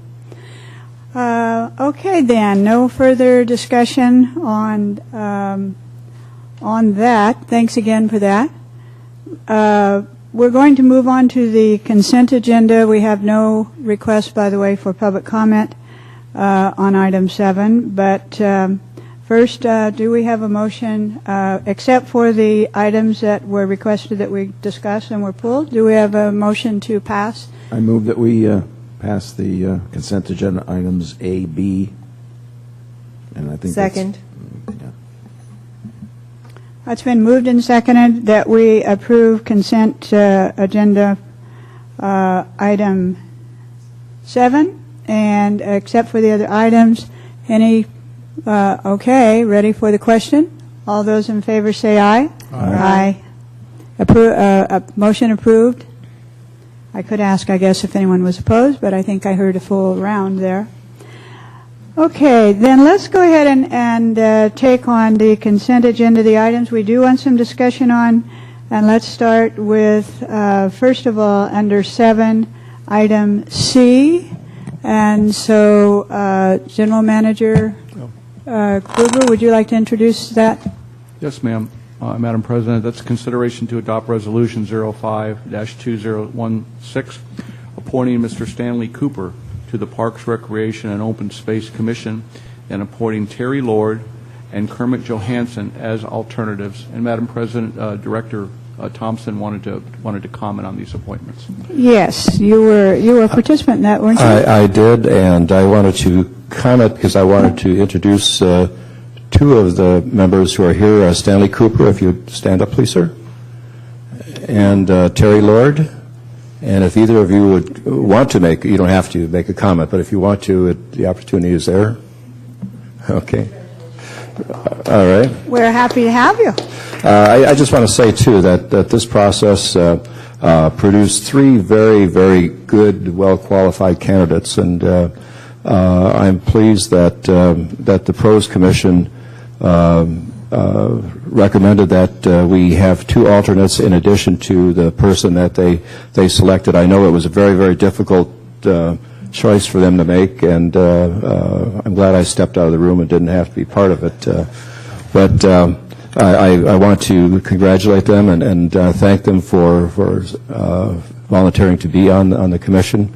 There is also I believe it's a training coming up, Mr. Gruber, on March 5th that they would certainly be, they would all be welcome to attend, I believe. Yes, Director Thompson, that's true, and I've included that as part of the agenda for the pros meeting at the first part of March, just to let them know of training opportunities. I've also included on the agenda when I did meet with the state parks in Sacramento that there is some change going on within the state parks, and since we are so close to state parks and there's some restructuring of that division within the state, that I wanted to pass that information on to Pros also. So Pros is energized. They're a great commission. They're working on the East Ranch Park, and but that's true. There's training. There's grant opportunities. We're going to try to do the best we can to keep everybody informed. Okay. President Robinette. Yes, Director Rice. I appreciate that Vice President Thompson pulled this item, because I'd just like to say it would have been nice to have the applications in here so I'd know more about them other than just this is who. I trust Pros isn't going to recommend that we ratify a decision to appoint people that are not qualified, but when people ask me about it, I don't really know the background of these folks, and it kind of would be nice to have just for future. That's kind of one of those things that would have been nice to have. It's not the end of the universe, like I said. I trust Pros. It's not going to appoint people that, or recommend that we appoint people that they don't want to have there, but that's all. Okay, thank you. Well, we congratulate you. Having been a member of the Pros Commission, a commissioner myself for, 6 or 7 years. In fact, Vice President Thompson and I also served on that commission, and it is a great group, still trying very much to look to more opportunities, particularly on the East Ranch, the community part of that, and I know there is progress. It is slow. The little trail that's right down here on Moonstone, when you go right across on Windsor and you turn on Moonstone, the little trail that's there, I can tell you actually from personal experience, I pushed on that for 5 to 6 years. So it only took 5 years to get about 75 foot of trail, but we welcome you here because you're you will bring, I think, good things and new enthusiasm to a group that works very hard to take, one step at a time and at least make some progress. So thank you and welcome. Thank you, and Mr. Berger. You going to make a motion? If we're going to make a motion on each one, yes, I will move that we approve 7C. Okay. Thank you. Well, we have to also, and I think we have to move approval of the resolution, so as indicated in here. Yes, you're wanting. I move that we adopt Resolution 05-2016, appointing Stanley Cooper to the Parks, Recreation, Open Space Committee, and appointing Terry Lord and Kermit Johansson as alternatives. And is there a second? Vice President Thompson? Second. Okay, it's been moved and seconded. Any further discussion? Okay, thank you. Then I think we are ready for the question. And I'll go ahead and take a roll call on this, please.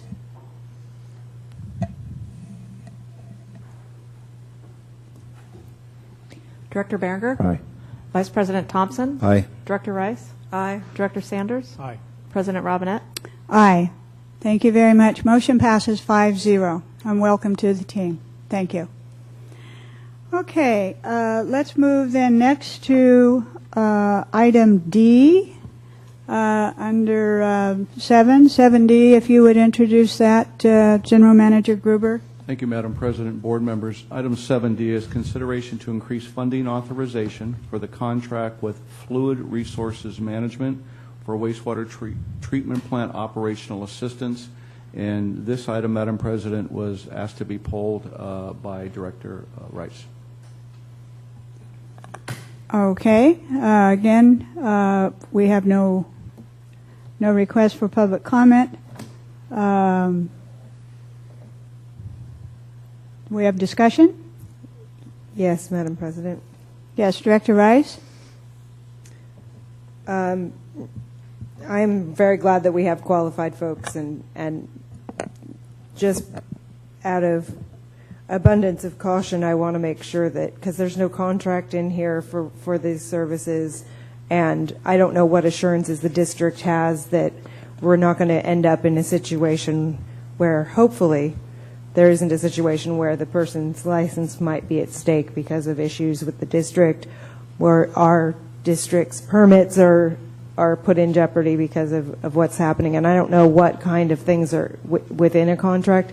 And since we're going into a longer-term association, I also didn't get any information on the initial authorization, which I know we need somebody, and I'm glad that we've got this interim solution.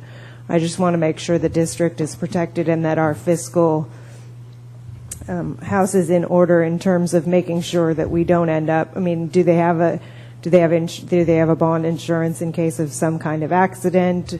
Is there any liability issues that have to be addressed?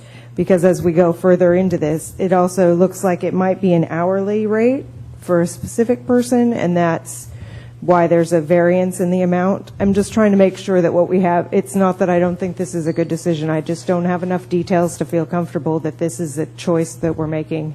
As the amount adds up, then it becomes a purchasing policy issue because we've spent a heck of a lot of money without actually seeing any references or. Those are very good questions, Director Rice, and I apologize for not including the agreement, and I'll make sure that the board gets a copy of that amended agreement. The $5,000 originally came up because we were in a situation where Orlando had given us a really very short period notice of time for him to start his other job. So we contacted FRM, and in a relatively short period of time, we were able to put an agreement together that addresses all your concerns. Primarily, we wanted to make sure that we had the licensing requirements to operate the plant, and that's what we've been able to achieve here. There were some anomalies in January's billing that we can anticipate will not continue. Mostly being brought up to speed. If you look at the short period in time that they were brought on board in December and January, that invoice was for about $16,000. Now, we know that those costs they won't be that much on a monthly basis.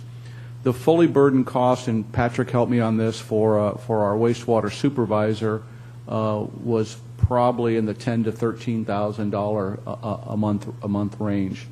We're in the process right now of recruiting and interviewing for wastewater supervisors. With that being said, I've asked FRM to really sharpen their pencils to make sure that they're doing what is required, but to really stay within the scope of the agreement. But I also want to be cautious that just because we're interviewing some people for the position, I think right now what we have is a really good situation as long as we keep the costs comparable to what a full-time employee would be. We don't want to look at contracting this position out on a long-term basis. We don't want to look at contracting that department out on a long-term basis. But what we do want to do is we want to find a balance between meeting our permit requirements, which we're doing with FRM, and making sure that we get an individual in that department that's committed to this community and committed to that department. We've seen a transition in that department that's been detrimental to the community, to the district, and to that department. We had one individual that was there for a relatively short period of time, and then the second individual was there for a relatively short period of time. I know I'm going on and on and on, but I think that we're at a good place right now. I would have to do a little more detailed financial analysis. I would probably say that we're pretty close, comparable in dollars compared to what we were paying our wastewater supervisor. His position was close to $100,000 a year without overtime and without the benefits. So all your questions are really good. As far as the indemnifications, all those things, those were all addressed. Immediately when this individual in this firm was brought on board, we reached out to Regional Water Quality Control Board. We're working on getting the lab certified now, so there's a lot of pluses. There also seems to be a real good dynamics between FRM, this individual, and the staff down there, because the person they brought on board had a great deal more experience than the supervisors we've had in the past. I'm hoping that we'll transition into a permanent employee if we interview and find some good candidates. But it may be something on a month-to-month basis I may want to bring back to you and update you on. FRM also has the resources, although I've never sole sourced to them. FRM also has the mechanical, not only the operational resources, but the mechanical expertise to address some of our maintenance issues down there. Great questions, but right now we're at a really, really good spot with that department, and hopefully we'll get a good leader down there. And I definitely would move approval of item 7D with one additional comment. I have a comment too, and I'll come back to you on that motion too. You got it. I had wanted to ask too, since, and I understand the critical need to have someone that is licensed, qualified, and experienced in that very key role. Since the last person left, have we had from this group, from FRM, have we had the same person there since they started? Yes, that was part of the original proposal, the original dialogue, and the original agreement that we had with them. We have an individual's name is Stuart Stewart, and I'm not stuttering, that's his name, Stuart Stewart. Easy to remember. And he was the chief plant operator for Pismo for many years, and Pismo's plants transitioned from a basic plant to a very sophisticated facility. He's highly regarded throughout the county of San Luis Obispo, and really is very, very knowledgeable. And what's interesting is, I'll use the analogy of CAL FIRE. When we brought them in, our folks got excited because they had the opportunity to learn from others and embrace that. And that's what's happened at the wastewater treatment plant right now. That they are having the opportunity to work with Stuart, and they realize that he has a great deal of experience, and they're embracing that. So that's another positive thing of this. But it is the same individual. I insisted on that. It's the same support team, and it's a pretty constant right now, even though it's a temporary situation. Okay, thank you. We have. Would you like to restate your motion? I move approval of item 7D, consideration to increase funding authorization for contract with Fluid Resources Management for wastewater treatment plant operational assistance. I'll second that motion. And my one further comment is just that I'm very glad we have our district engineer who does know a lot about this system, and I hope that he's involved in this, because we definitely don't want to end up in a situation where we've got an engineering firm recommending engineering increases and changes to the plant, and then we get into a situation we don't want to get into that's happened in the south part of this county. But I'm very glad that we have Bob, in addition to the expertise of Stuart, to make sure that what we're getting is really what we need. And Madam President, early on in this process, when I started receiving emails from FRM, I pointed out the organizational chart, and if you look at the water and wastewater department, that falls directly under the engineer. Bob has a great deal of experience in wastewater operations also. We're kind of from the same mold. And so Bob is actively going down there on a weekly basis, having meetings with staff and FRM. And I think it's been good for Bob. I think it's been good for the organization. So Bob, amongst all the other things he's responsible for, has really engaged in that process and really is looking after our best interest and making sure, as Director Rice pointed out, that we don't see a situation where we're referring to South County. We don't do those kind of things here. So I think Bob is doing a great job in managing, and that's what he's doing. He's managing those departments, and I really appreciate all the work he's been doing. Yeah, thank you, Jerry. And if I could just add on a couple comments to address one of your earlier questions, too. FRM is very operations-centric. They're not an engineering firm. The founder of FRM came from wastewater operations. So they're very strong in that field. They do have a general contractor's license, so they can do certain repairs. So you do see them doing repairs out and about the county with some of their trucks. But again, they are based in wastewater operations and water operations, and they're very strong in that area. We've benefited quite a bit as far as permit compliance, and one of the reasons the invoice was a little higher in January is there was an annual report that was due that their permit compliance personnel, who are really good, got into the details, rolled up their sleeves, and put out an annual report, which is quite an undertaking to come into a facility brand spanking new, not know where the data is stored, what quality is, and so forth, and produce an annual report and get it to the Regional Water Quality Control Board on time as they did, speaks very well of them. So I've been pleased with their operation, and as Jerry mentioned, we'll watch the cost and try to keep the cost under control. I'm hoping the costs start coming down as the emphasis on learning where the information is stored is more routine. And again, it's roughly an offset of what we were paying before for that position, when it's fully burdened. So I think it's working out very well right now, and we meet at least once a month with their compliance people as well as Stuart to go over operational issues. And it's a two-way street. They stay on me as far as what things need to be addressed right away, and we're working with Patrick on the budgeting, and those meetings have gone well. We have more budgeting workshops to do internally to work on the wastewater department budget. So it's shaping up pretty nicely, and in the meantime, we're still soliciting to fill those positions. So, okay, thank you.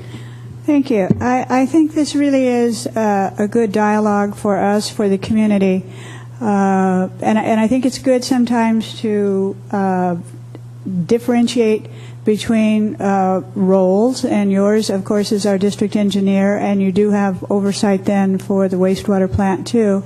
And the people that you were able to find are certified in the hands-on parts and of running an actual plant like that. And so it again becomes a strong team as far as what you're saying. So I appreciate the time spent on this, and I appreciate you pulling the item. I think it was very informative. Are there any other items, discussion rather, on this before we call for the vote? Okay. May we please have roll call? Director Rice? Aye. Director Berenger? Aye. Director Sanders? Aye. Vice President Thompson? Aye. President Robinette? Aye. Thank you. Motion passes 5-0. Okay, let's move then to item 7E. And again, General Manager Gruber, if you would introduce the item. Yes, ma'am. Just give me a minute. I was ready to jump to 8. I'm sorry.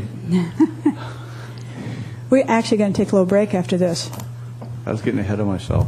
7E, thank you, Board. It's consideration to adopt a resolution 03-2016 declaring work completed in conformance with plans and specifications for the sustainable water facility.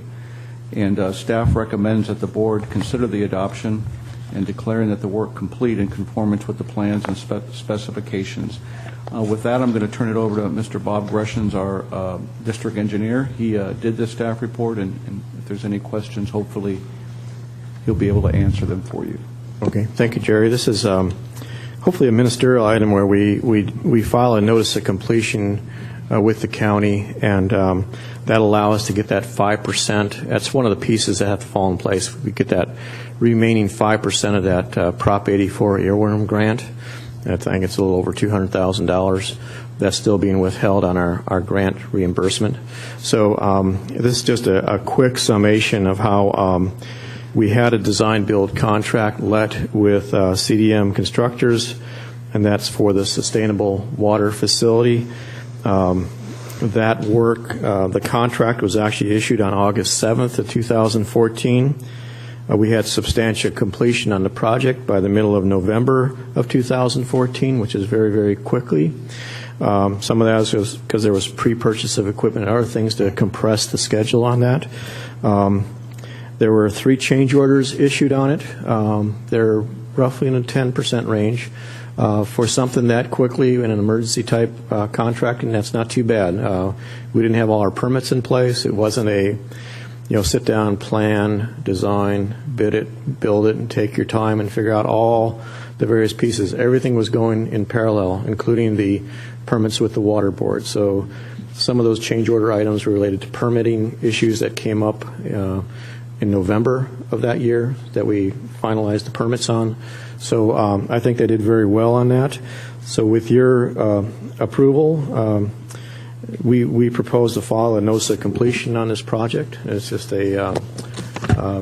pretty much done on all contracts in California. When you complete a public works contract, you file a notice of completion. So if there's any questions, we can get into more detail if you'd like. Okay. Any questions or discussions before we call for the motion? Director Rice? Clarification on the fiscal impact. It says $368,337.10 was the project retention that's been processed for payment. Does that mean we're paying CDM Smith or they are paying us? We're paying them. We're paying CDM Constructors, Inc. That was the retention that we'd been holding on them, which was 5% of their contract. So there's a difference in the 5% between the grant money, which was a lesser amount, right, and then the 5% on the total contract. And then I think this is probably a question for Mr. Carmel about. I just am curious the other implications besides being able to receive the additional grant money and us paying them their retention amount back. What are the other implications of having a notice of completion filed? Especially since right now we're still working on a coastal development permit. Can you just kind of speak to that briefly? Sure. It cuts off a claims period. For materials men and workers who've worked on the project, they have the right to seek compensation based on whatever circumstances they feel are appropriate, and that essentially cuts it off like a statute of limitations. Okay. And but there isn't any implication necessarily on our. I'm sorry? There isn't necessarily any implications for our pursuing our regular coastal development permit or any of that? No. Thank you. Thank you for the clarification. That's all. I would move adoption of Resolution 03-2016 declaring work completed in conformance with the plans and specifications for the sustainable water facility. I'll second the motion, and I have a question just to satisfy my curiosity. Yes. I wasn't on the board when the contract was let. Was this a design-build contract? Yes, it was, and we had some parallel work with CDM Smith, which is more the consulting arm of them in parallel for the soft cost designs of the project and the permitting part of the project. So this is focused mainly with CDM Constructors, Inc., which is a division of that company that does design, construct type work. Right. And from, Bob, from your point of view, having to essentially manage this project, was the design build contract easy to administer? I would say it was, because it had some very good people. We had the construction manager, Randy Redmond, did an exceptional job working on issues that would pop up on, like, permit compliance. I know we had, for example, we had an inspection with CAL FIRE that changed things in January that he helped, get on right away as far as addressing some of their points that came up. So I definitely felt that it went well. It was, it was a little different dealing with design construct than it is with a traditional contract.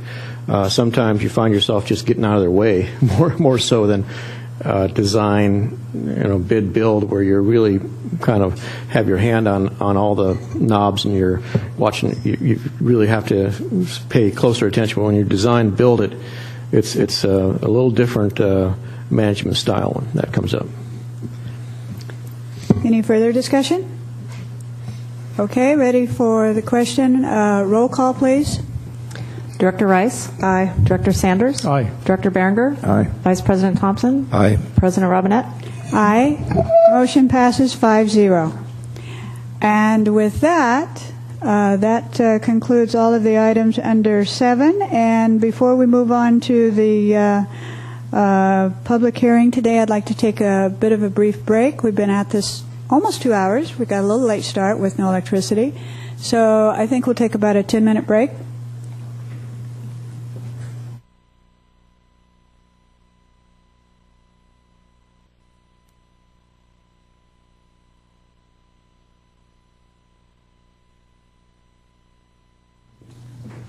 Thank you. Okay, so we are ready now for item 8A, public hearing regarding adoption of Resolution 04-2016, amending revised enhanced water conservation measures, restrictions on the use of potable water and maximum water use allotments. General Manager Gruber, would you like to introduce this? Well, yes, ma'am. Madam President, board members, I'm going to, if it's okay with the board, just have District Council Tim Carmel. I'm not firing on all 8 cylinders today, if you haven't noticed that. So, but District Council Tim Carmel will go ahead and introduce this one and talk about it a little bit. Thank you, Madam President, members of the board. Yes. District Carmel here. District Carmel. Okay. So, at your January regular meeting, you had a nice, robust discussion about this issue. It was agendized for discussion, and you determined to wait until the State Water Resources Control Board had met on February 2nd to consider extending the restrictions that the state has in place at this point in time.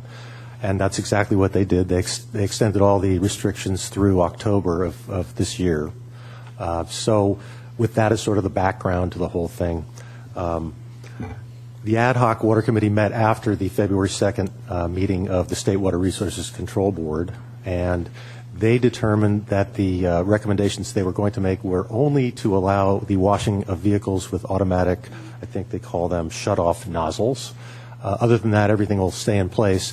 And they also requested that we add to the list that we have in place those state restrictions that we don't have in our own resolution, just for clarity, and so all the restrictions are in a single place. So that's the recommendation of the committee. It's a public hearing, so open the public hearing and take testimony, and then consider revisions to.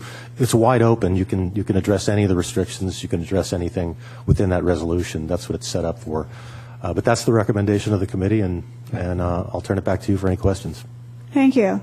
Okay, so then I would like then to open the public hearing and receive testimony on water conservation measures, restrictions, and the use of potable water and maximum water use. That's what we're discussing. And we have a request to speak on this for public comment. Are we going to speak then on the item before us? I'm just going to say this. Would you, on public comment, 8A is on this public hearing regarding the restrictions for conservation, and the description I have here is probably more appropriate when we get to. Let's see. Excuse me for a second. Future agenda items, which could have public comment. Isn't that right, Mr. Carmel? You know what? I'm afraid that I wrote 8A because that's what I thought it was. I obviously didn't read it well. Okay. I apologize. All right. Because I'm thinking. Okay, but you were wanting actually, and let's put this then on item 11, okay? Okay, good. All right. Thank you. Okay. Yes, also, people are just working too hard on this staff, so okay. Okay. All right, so now we will go ahead and move into the public hearing. We have no request for testimony, public comment. So I will then close the public hearing, and I would move then to consider adoption of Resolution 042016, revising enhanced water conservation measures, restrictions on the use of potable water, and maximum water use allotments. Is there discussion? Ready for? So move. Okay, so we have a motion now. Do we have a second? Second. Been moved and seconded that we vote, but let's have discussion first. Well, I give the Water Ad Hoc Committee kudos, I suppose, for what all we're doing is letting people wash a car. I think that there's I got a card. I think every director got a card in the mailbox. And California's in a drought. And what does a 20% reduction do? And it says average daily use. The average Californian uses 196 gallons per day. We are using 1/8 of that. And there was some controversy when we first introduced this ordinance.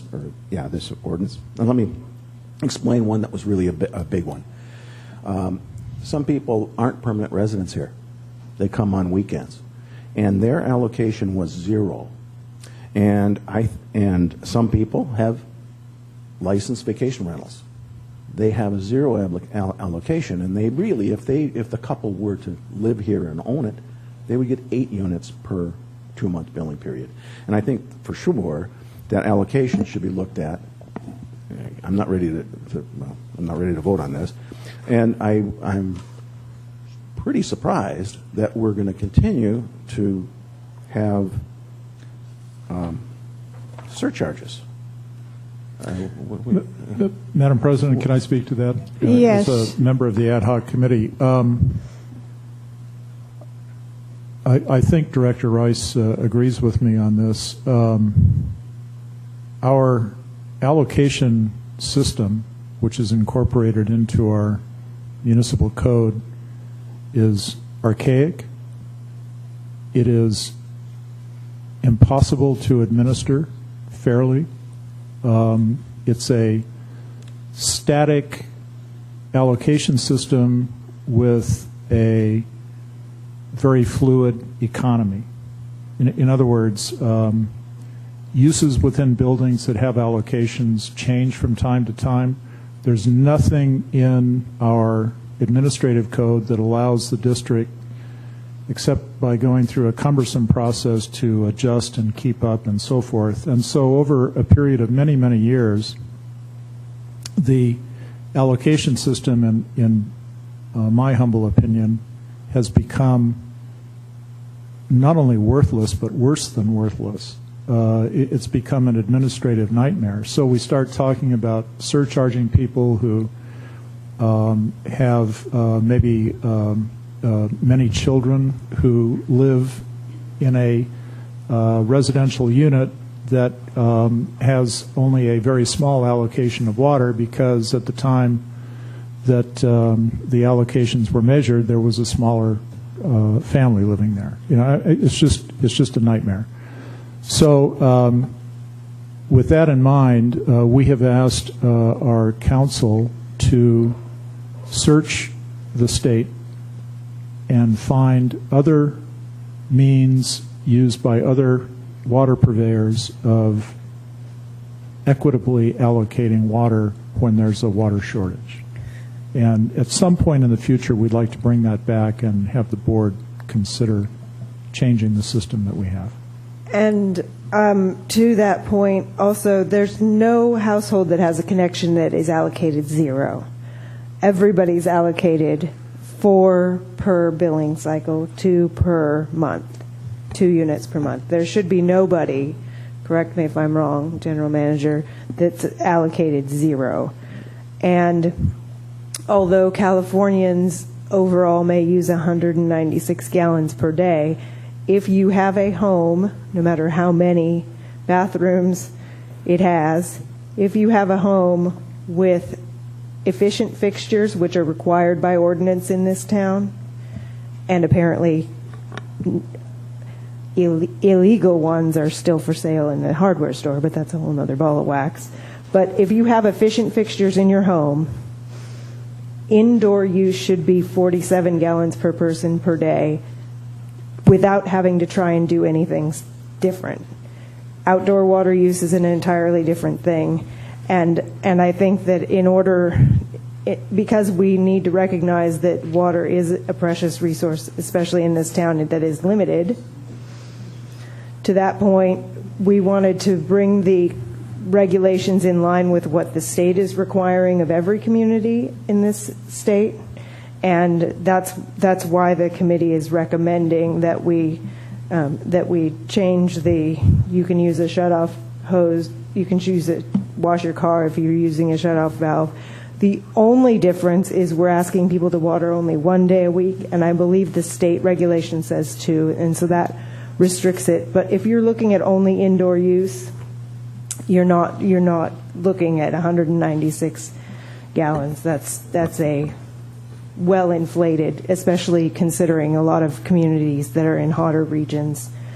They water a lot more, and we do account for the fact that they might be 5 people living in a house, because you can certify the number of people that are living in a place, and you can get additional allocations per person.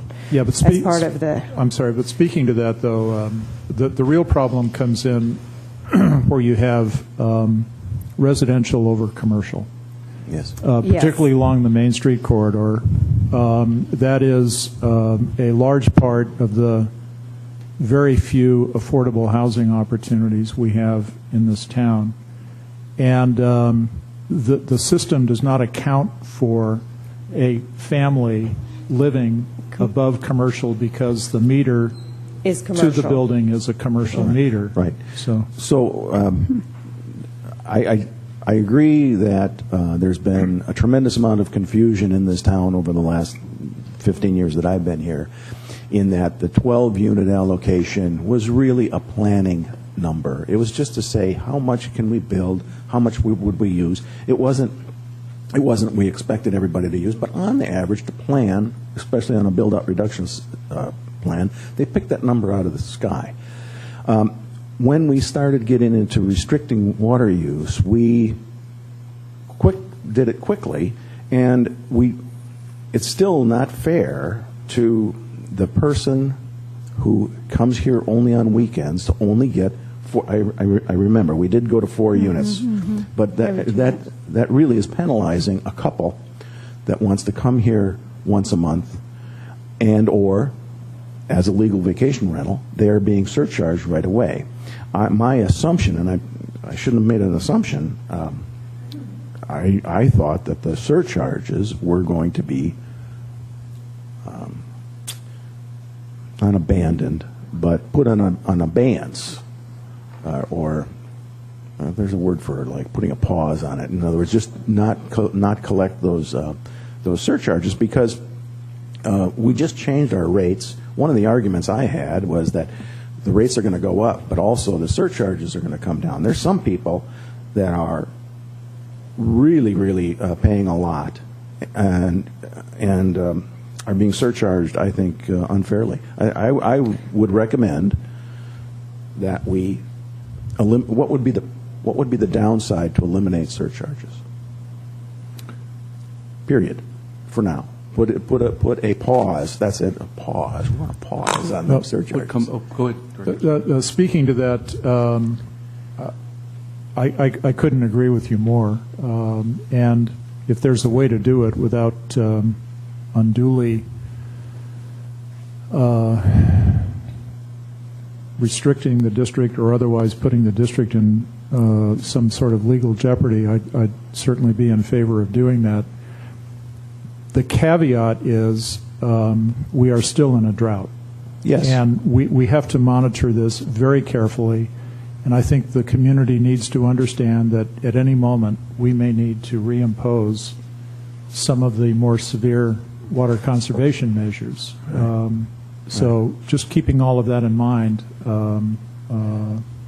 I'd be amenable to voting for an easing of the restrictions or the surcharges. The surcharges or even eliminating for 2 billing periods, for March, April, and May and June, to see what happens. and then do it. We needed to increase our water use a little bit. I think gardening is not a crime. Gardening is not a crime. Gardening is, and the restrictions that we're placing are really anyway. If I may speak to the surcharge issue, I appreciate that there are some folks that they can't reduce their water use for whatever reason to under what would cause them to not have surcharges. But surcharges right now are the only way that the district has really that's effectively enforcing the amount of water use that is happening. And I think if we lift that, then we have no tools to encourage folks to continue to conserve. And we need them to continue to conserve because we don't know when the last rain of the year is and how much we're going to need to try and save for over the summertime, because we don't know when we're going to have the next rain come next fall. I understand that. However, Yeah, I was going to say we do need to hear from others, but Sure. why don't you, Director Vice President Thompson? No, I was just first of all, I understand that we're bringing the requirements in line with what the state requires. That we're certainly maintaining that line, and that folks that want to wash their car, get the pine pollen off their car, can do it if they've got a shut-off nozzle on their hose. I would, however, be interested to know from General Manager Gruber what is the extent of the surcharges that we're seeing, both in terms of the number of accounts that are being surcharged, and also are most of them within a unit or two of being within their allocation, or are we seeing some really major surcharges being allocated to folks who just have more money than they know what to do with? Well, if you don't mind, I would defer to Patrick on that, and I'd also want, if it's okay with the board, to have him comment briefly on the budgeted amount that we have put into the fiscal 2015-2016 budget for surcharges based on anticipated revenue, and then a component of that would be the mid-year budget adjustment. But as far as percentages and how many people have gone over and what different categories, I would defer to Patrick on that. I don't know that. I don't know. I'd have to look it up. We do have some businesses that consistently have fairly substantial charges. I know that. But an exact breakdown, I'd have to bring that back to you. I can tell you that in the fiscal year that ended June 30th of 2015, We collected $228,000 net in penalties. We actually had charged $326,000, but we gave $100,000 in rebates or relief. So it ended up $228,000. So far this year, first 6 months, we've charged $260,000 and we've given $77,000 in relief, so it's $183,000. What we have in the budget for next year is $310,000, and we're going to talk about that later today. But that is the amount that's in there, $310,000 for penalties and surcharges. Madam President, can I make a comment? Yes. There's some businesses, I think many of the businesses have cut back as much as they can, especially if they're surcharged. Some businesses are increasing their use. I tend to think that from a resident, throughout this town, there are so many 2,000 and 3,000 gallon tanks that have been installed. There's so much runoff being collected. There's so much restriction in landscaping, etc., and modern fixtures that giving that family a relief from having to pay an extra $30 after they're also paying and have paid for a sustainable water supply, a little bit of an insurance policy. I think for 2 billing periods to see the effect of eliminating surcharges would give us ample opportunity to ramp up the sustainable water supply facility and allow us to see the effect. And I don't think surcharges should be something that we automatically put in our budget as it was put in as an emergency measure. It's not something that should be in our budget to assume we're going to penalize people for use that they likely must make. I agree. I mean, the purpose of surcharges is not to raise revenue. The purpose of surcharges is to incentivize people to conserve water. So the policy, I think, of imposing surcharges tends to erode if we have enough water to supply everybody on a relatively equitable basis,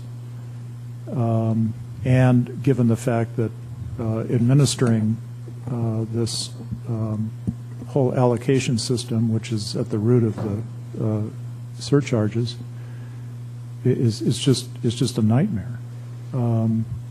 It's not fair. It's an administrative burden that our staff can do without, I'm sure. And so I think Director Beringer has a capital idea.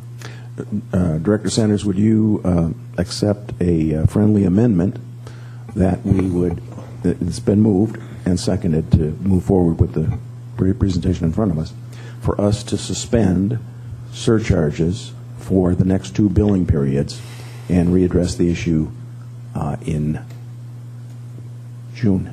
I am, but before there's a motion and we get too far down the road, I'd like to hear from our legal counsel about whether we're getting into some My thoughts. Problems here. My thoughts exactly. I would like to. Thank you. Yes. Two things. I do have some concern at least just doing it on the fly here. I don't see any reason legally why we couldn't suspend enforcement of penalties and surcharges for whatever term you feel is appropriate.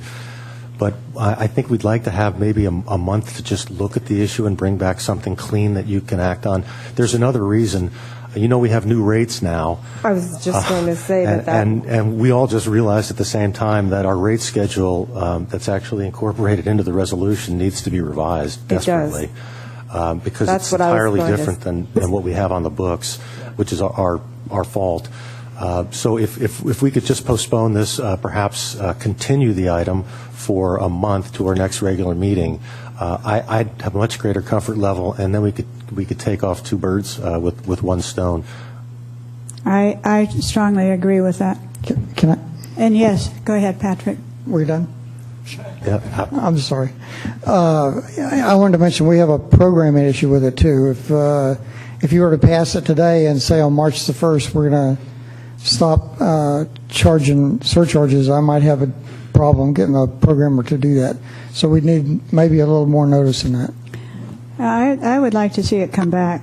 I would like to see it come back, but we could make it as whatever happens is effective as of the March 1st meter reading, and you'll have plenty of time to change your programming and so on and so forth. Retroactive, in other words. Yes.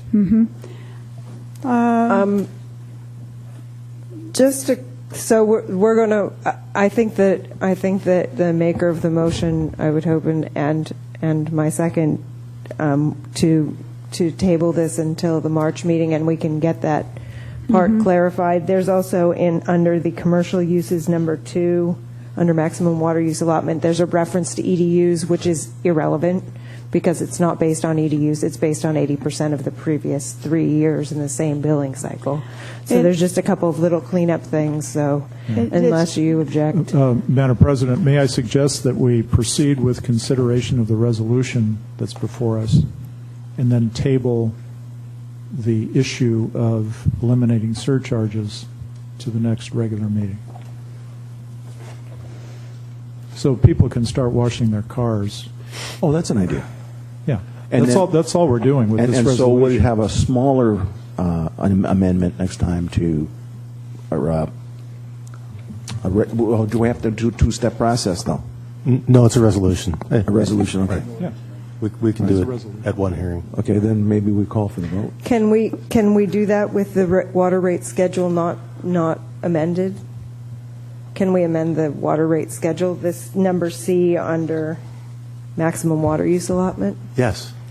So we could change that here, or you want to change that? I don't know what that yes refers to. No, you'd be able to amend it now. I'm certainly not in a position to tell you what that would look like. I think Monique's probably far better able, and I'd just defer to her as to whether she's able at this point in time to specify, because it's going to have to be very specific and written into the resolution, whether that can be done. Well, question on my part. As this stands before us today, my understanding is, aren't we just saying that people can wash their cars with a hose on, a nozzle on the hose, and we've opened up, I think, some other considerations that could be considered. It would be, to me, much wiser to look at those next steps after we have more time to focus on that. Again, consider, comparing what the governor is asking.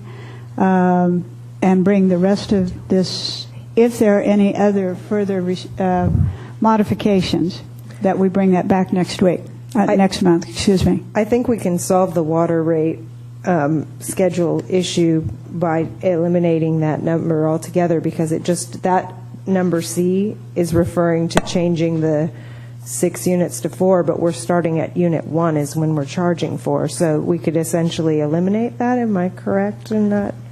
If the board agreed to that change. But we're not doing it today. But that it would we would be inconsistent with the rate structure, I believe, because this is referring to an irrelevant rate structure that's no longer what we're doing. We're not charging for people aren't getting the first 4 units for free anymore. They get charged at the first unit.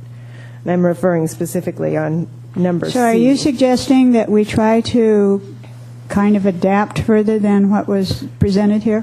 No, I'm just suggesting we need to eliminate number C under maximum water use allotment, which is item B in the attachment to the resolution. Effective today. Correct. That would be the one thing that would make it consistent with the way that we're currently charging our rates, based on March 1st start on the rate increase. We're having the rate increase starting March 1st, right? Hello? The rate increase starts March 1st, yes? Yes. Okay. So if we just were to eliminate this thing about the water rate schedule, then it would be consistent with the way that we're going to be charging the rates starting March 1st, yes? Candidly, there's a great deal of confusion between me, Patrick, and Monique right now. I see. If we could take maybe a 10-minute recess, I think we can all get on the same page and then come back with something. I think that's a good idea. If something could happen further than what you brought before us and walk away, then we will. So let's give a 10-minute break. Thank you.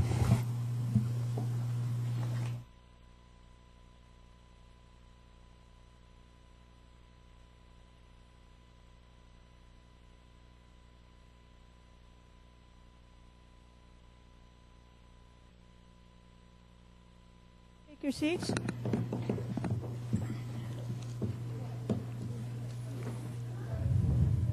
Okay, we are still then on item 8A. And Mr. Carmel, do you have clarification and addition so we could know what we're considering here today and what the impact will be and how successful it will go? I think Patrick's going to do that. I think we do. Hopefully there's nothing internally inconsistent. But the two sections we'd be adding to the resolution would be Section 3, which would state Section C of Exhibit A is deleted in its entirety. And if you'll go to Section C, that's the section we just talked about that includes the actual allotments themselves. We had already adopted a fee schedule, as you know, at our last meeting. So there is one in place that that will default to as a result of removing this out. So that's fine. And then the suspension, I don't see any reason why we can't. So we would add a number 4, and that would read, suspend enforcement of Section E of Exhibit A for the period from March 1st, 2016 through June 30th, 2016. And I think that gets you where you want it to go, but you can certainly discuss it and see if it does. Madam President? Yes, Director Byrinder? Could we change the word enforcement to charge or some word such as that? I don't want to make it sound like we're not enforcing it. I'm going to say we're suspending the fee, not the enforcement of the fee. Well, we're actually suspending enforcement of the fee. The fee's going to stay on our books, but we're not going to enforce it for a 4-month period. Okay, if you prefer that language. Mm-hmm. You're a legal guy. And then, of course, we can come back and make modifications, but I think if you want to do it today, that does get you there. You won't be enforcing the section that has penalties and surcharges, and the allotment goes away, and we default to the rate structure we adopted on the 12th. Good. And, Madam President, if it's okay with you, I would like to rehear the motion and second, or actually, I think we need a new motion. I'll move approval of is there a motion on the table? Yes. I think there is. There is. You moved and It's yours. And I seconded. You can withdraw. You moved and, I'll Director Rice withdraw. seconded. I'll withdraw the motion. All right. We have no motion then. The new motion is to adopt the resolution as amended by District Council, which you just read into the record. I would second that. Okay, it's been moved and seconded. And further discussion, Director Rice? Thank you, President Robinette. So does this mean that not just because there's not going to be any surcharge penalties, that folks can use the water that they want to use? Because there's no incentive for them to not use it except for the rates that they would pay otherwise, right? They won't be penalized for excessive water use. So if somebody uses more than their 50 gallons per person per day in their household, because we're suspending the penalties and surcharges or enforcement of those penalties and surcharges, people can use however much water they want. That's correct. I do not recommend we go that direction. I think that goes far too far. I think it goes much too far based on that we don't really even know what we're looking at going forward. I know that we have this new sustainable water facility that is supposed to help our resiliency and the amount of water available, and should theoretically relieve us of the most drastic situations. But I think this goes a step too far, especially if it's going to be for 2 billing periods. This is the wettest part of the year. I don't know. I don't feel like I can vote to suspend the penalties and enforcement of the allocations. Madam President, speaking to the comments of Director Rice, let me state the obvious. Water conservation is a part of the culture of this town. And so I'm confident that overall the average use is not going to rise very perceptibly.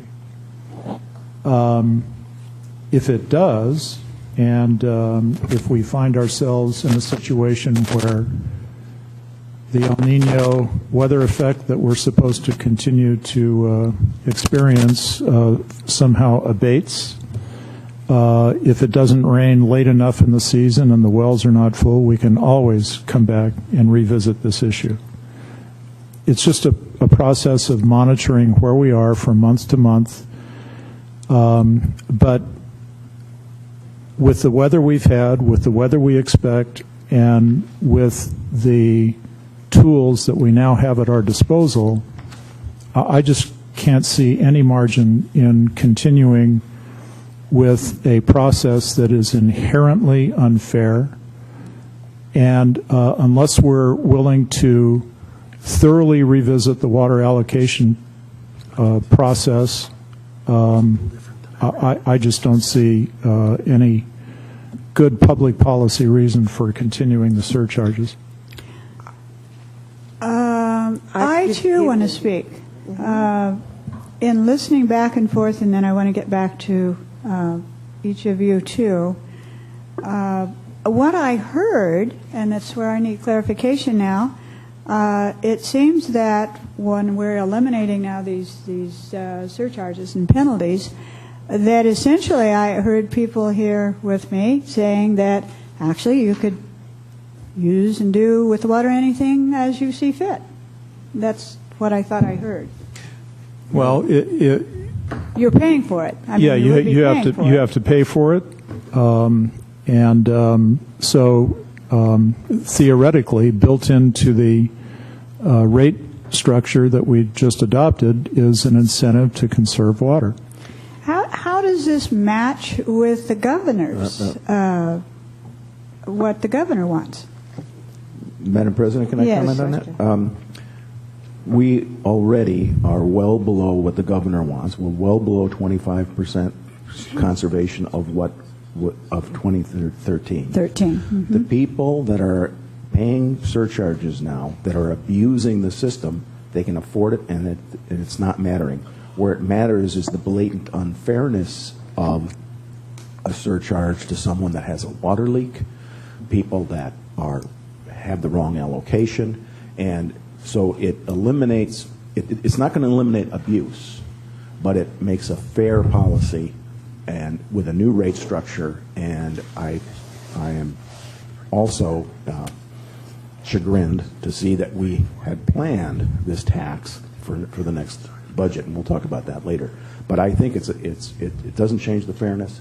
We do have a culture of saving. We do have people that have done a lot, and we should not hold this axe over their head. And 2 billing cycles is the right amount. Before June, if we find ourselves in extreme trouble, we can always readdress this, but we'll have 4 months worth of data to see if it in fact had much of an effect. With the 4 months, of course, if the El Nino were to actually materialize, because there's a debate to that now. Is it another kind of poof? It kind of started and now it's fading out. I mean, we'll never know until we're looking in the rearview mirror. Right. But well levels now, both creeks are flowing into the ocean, and every year they do. And I think this is the right time to make this amendment. And I'm not in disagreement. I'm just clarifying so that when someone reads this, they'll understand that actually you could water as often as you like. You could. No. Okay, so you can only water. What else is it you can do? Well, all the restrictions stay in place. It's just the rate that's changing in the allotments. I mean, So all the restrictions stay in place, Except for use. washing The automobiles. And no watering within 48 hours of measurable rainfall. Mm-hmm. So if it rains on Monday and your day is Tuesday, whoa, you're out of luck because we're still doing the Tuesday, Thursday, and then Saturday, Sunday for out-of-towners, correct? Right, and that's already on the books. That's a state regulation. Right. So so what I was going to say, President Robinette, to your concern that we're not meeting with this state proclamation of the governor, the restrictions that are in place are still required, and we expect Cambrians will abide by those restrictions. Still, we just don't have an enforcement tool for doing that. There are penalties that can be charged in this based on first violation, second violation, but we don't have anybody on staff to be able to enforce those. And Correct. so if we and I would like to say that we are not significantly below.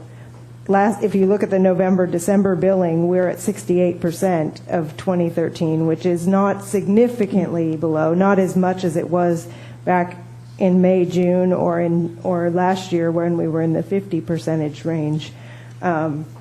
We've definitely come up, and we will continue to come up, I believe, especially if we eliminate the surcharges.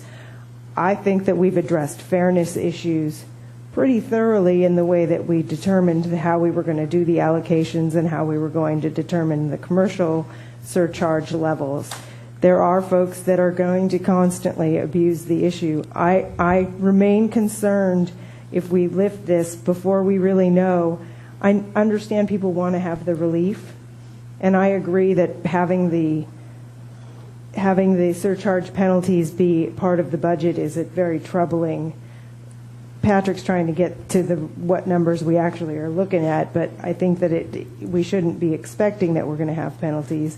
But I also think that since that's the only enforcement tool we have right now to ensure that we don't run low, even in this rainy season, we don't want to be overburdening or affecting what's happening in the environment.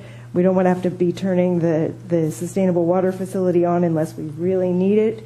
And so that means that people still need to save. I completely agree with Director Sanders that this community has a culture of conservation. There's also some folks that just don't or can't or won't. And I completely disagree that we need to lift the surcharges right now, especially without having the data about knowing how many folks are one unit over, how many folks are consistently a problem with having the surcharges because every billing cycle they've got surcharges. I mean, without having that data, it's hard for me to we could be talking about 15 people affected right now. Okay, I respectfully disagree with that, Ms. Reyes. You and I both were on the rate study, and we have had an interesting glimpse into that. And additional data, I don't think is an excuse for postponing your vote. And I think that Mr. O'Reilly would like to speak. Yeah, I just wanted to point something out. If you look in paragraph E of the resolution, that's where it talks about violation of allotments, surcharges and penalties. But if you look in F, there is another way to enforce the provisions of this resolution, and that is by fines. And the district is allowed to, first violation 50, second, third, down to discontinuance of service. So there's a incrementing scale of what can be imposed for people who do abuse the system, and it doesn't have anything to do with allotments. So there is another way to enforce the provisions of this resolution other than allotments. And that's already on the books. And do we have the staff to do that? I think what Patrick's referring to is through through the billing process. Yeah, billing. And not, the Right. monitoring. Staff is always driving around and looking and observing. But I think what Patrick is referring to, and I don't want to speak for him, is we do have a mechanism in place, and that's that fine mechanism. And I would assume that he was referencing going above the allocation if the surcharges were eliminated. And did you have something to say? I just want Yes. to clarify. Patrick, you're talking about subsection F in this resolution, right? And that's the citations for violations. Yeah. So Madam President, I have a question for clarification then. So with this section F, if somebody were to go over the number of units they're allowed for their residential use, the first time we bill them an extra $50. Is that what's being That's right, but I guess my confusion is you're lifting all the allotments, so there's no violation. That's what I was thinking. I just thought we got through saying there's no penalties now. No, that's not how I interpret it. I interpret it to mean if you go out and water your yard every day, a violation can be written, or a citation can be written for that. Right, but that's the only way you can ever what? address restrictions. The surcharges don't apply to the restrictions; they apply to the charges. Right. Right. Right. But the citations apply to the restrictions. Right, they're not going away. Right, and they're not going. But that doesn't deal with the volume of water used. No, it has nothing to do with volume of water. No, it's the manner in which the water is being used that the restrictions apply to. So wait, so are we getting rid of section B? I'm sorry. Wait a minute. I think it's confusing too. I wish that I do think it's really important that we know what the effects are going to be here, because we still seem to have different even interpretations of where we're going at the moment. So what I'm hearing now is that you could go over your water use allotment as we used to have it, and you'll be charged accordingly for use, not a penalty. You used it, you paid for it. That's okay? right. So we understand that part. Then we're saying, however, we're not changing anything else. You still have to water on Tuesday or Thursday. And that you could, though, go out and wash your car, because we are loosening up just on that. And that's all. That's right. That's good. But you could still then be cited for a violation if, number one, somebody saw you washing your car without a hose shut off. So if someone saw that, now it'd have to be staff, I think, because we don't want neighbors sneaking around in bushes, taking pictures and running and kind of turning against each other on this. We don't want that. So it would have to be staff that was driving by and saw the person washing the car, and they don't have this nozzle on their hose. And so my question is this: would staff stop and talk to the person, or just come in and turn in the address and what they saw? It's a good question, I think. I just want to know how it would work. Well, I have to point out, these have been on the books now for 2.5 years, and I don't know that we've had occasion to cite anyone. Maybe I'm wrong. I think we've sent warnings, but I don't think we've cited. Yeah, I have an actual case where someone next door to somebody else has not been following our regulations and watering all the time. But you see, the neighbor isn't going to turn that person in because they're going to live there. I've heard we've issued a few warnings, but again, we've never actually cited anyone, or never had the need to cite anyone. Yeah. So we have it here that if there were something, and it would have to do particularly with some of the blatant things, because we're only talking right now about we are changing then on only the penalty for the use of water and the fact that you can wash your car. Everything else stays as it was, is my understanding. Is that true? I believe we added one provision to not water outdoors within 48 hours of measurable rainfall, which is part of the state. Part of the state. Oh, Yeah, yes. part of the Okay. state Thank you for that. requirement, and that's like number two. That's number two in Right, the, and then in the attachment. 7, 8, and 9 are also state restrictions that we just added to the resolution. Okay. But I think those were already in place in our ordinance, not the one about the medians. You're right. Okay, so are we clear and about ready to call for the motion, which I'm going to ask to be read again? But and I'm going to ask Monique to read back into the record the changes to the resolution so that it's very clear. yes, that's I want to hear the changes, and then I want to hear the motion. Okay. Director Sanders moved to adopt Resolution 4, 2016 as amended by District Council as read into the record as follows. Change the current number 2 to number 4. Revise number 2 to read, Section C of Exhibit A is deleted in its entirety, and add number 3 to read, enforcement of the surcharges penalties in Section E of Exhibit A shall be suspended for the period for March 1st, 2016 through June 30th, 2016. Okay, so it was moved by Director Sanders and seconded by Director Barringer. Okay, we've had good discussion. Are we ready then? Okay, we're ready for the question. And before we do, I just want to say one thing. I like the fact that we're doing a trial period.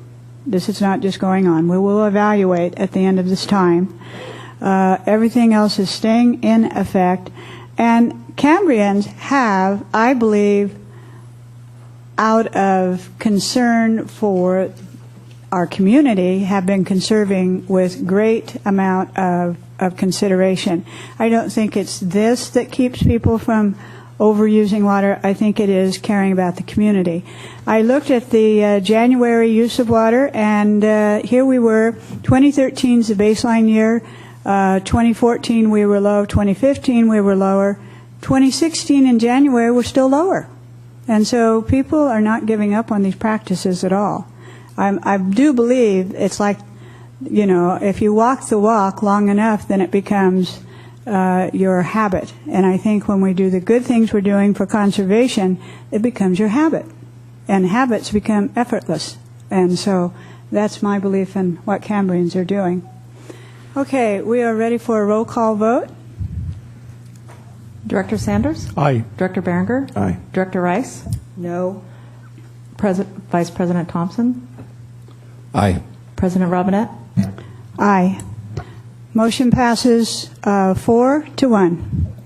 Okay, thank you for the good discussion. Thank you for all the help, too, everyone. Okay, let's move then on to regular business and 9A. And here we are with Patrick. General Manager Gruber, would you like to introduce the item? Yes, Madam President. Thank you very much, and board members. Item 9A is discussion and consideration of adoption of Resolution 02-2016, approving the CCSD mid-year budget adjustment for fiscal year 2015-2016. Just a few comments, Madam President, before we continue on this item is to reflect back on where we were before the grant was received, and there was a projection of approximately $500,000 in shortfall for the remainder of this fiscal year. Through the efforts of staff, and we significantly turned that around. And prior to getting the grant amount, we showed that we would have actually a surplus. We're still showing some deficits within a couple of the departments.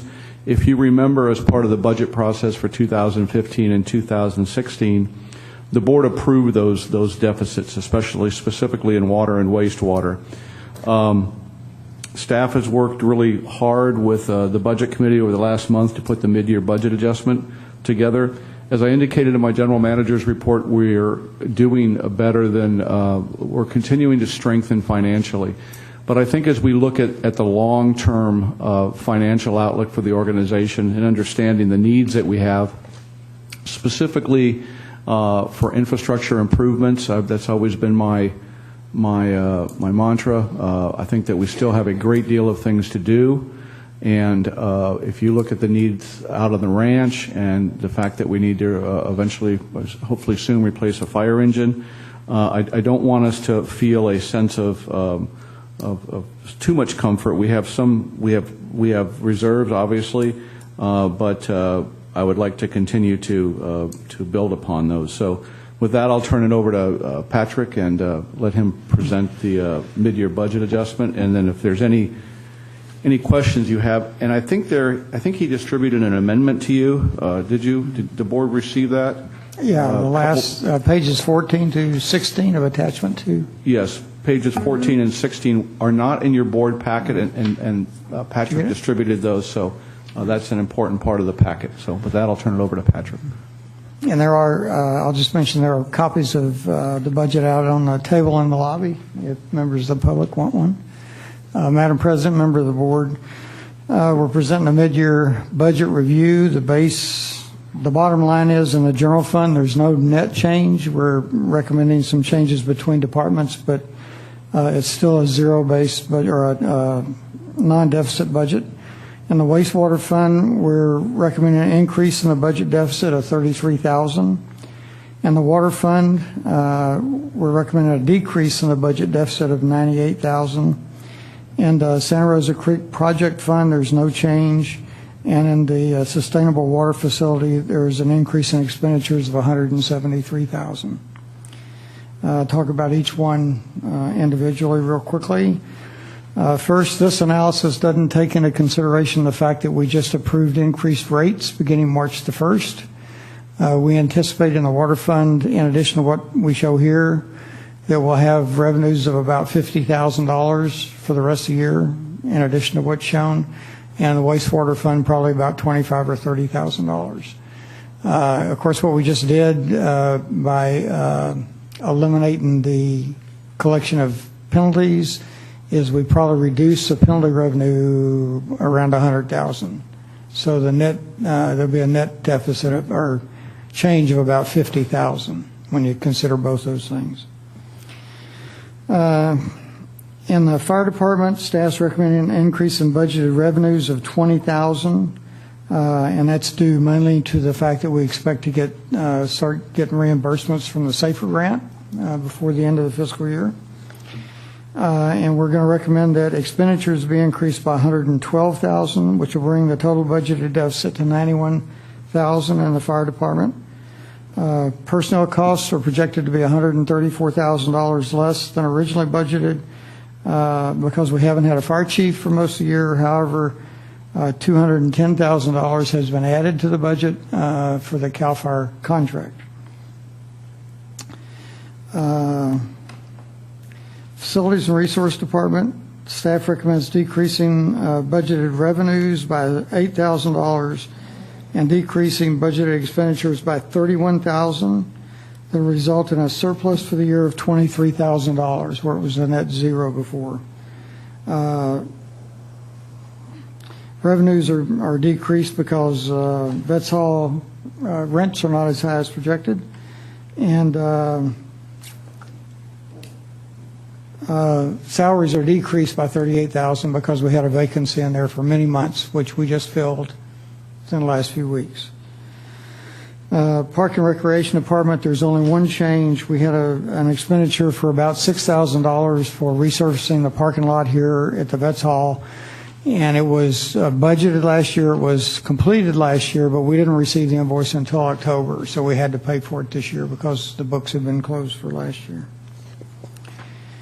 In the admin department, we recommend increasing total revenues by $56,000 and decreasing budgeted expenditures by $17,000. The $56,000 is for a collection of state mandated cost reimbursements, which we didn't anticipate. We have a consultant who applies for those for us, and then the state releases funds when they feel like they can, and they just sent us $56,000, which is a good thing. We have a projected increase in legal expenses of $25,000 for the year, but that's offset by a reduction of $10,000 for insurance due to a reduction in our SDRMA costs and a reduction of $36,000 for capital expenditures, which we've decided we just can't get done this year. In the wastewater fund, staff recommends increasing total budgeted revenue by $27,000, just because we've been having higher sales than we had anticipated. And we recommend increasing budget expenditures for the wastewater fund by $60,000, which will increase the deficit by $33,000. The original budget included $21,000 for maintenance of the treatment plant. That amount's been increased to $176,000 to a total of $201,000. $90,000 of that increase is for the design, purchase, and installation of the influence screen, which is Bob's term. Jerry likes rag picker. We had discussed that last year, but we had never put it in the budget, so now we have to add it to the budget.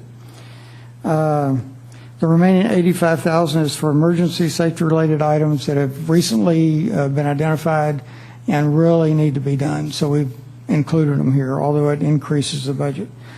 We did reduce $100,000 for raising manhole covers. We'll just have to do that later when we have time to do it. Water Department operations, staff recommends increasing budgeted revenues for water by $92,000 while increasing budget expenditures by $80,000.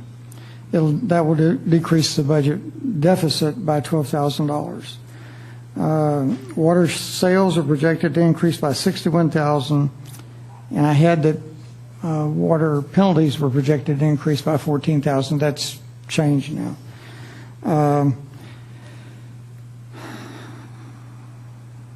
The largest impacts on expenditures are increases in $41,000 for maintenance of the SR4 well, $25,000 for government licenses and fees, and $30,000 for communications equipment.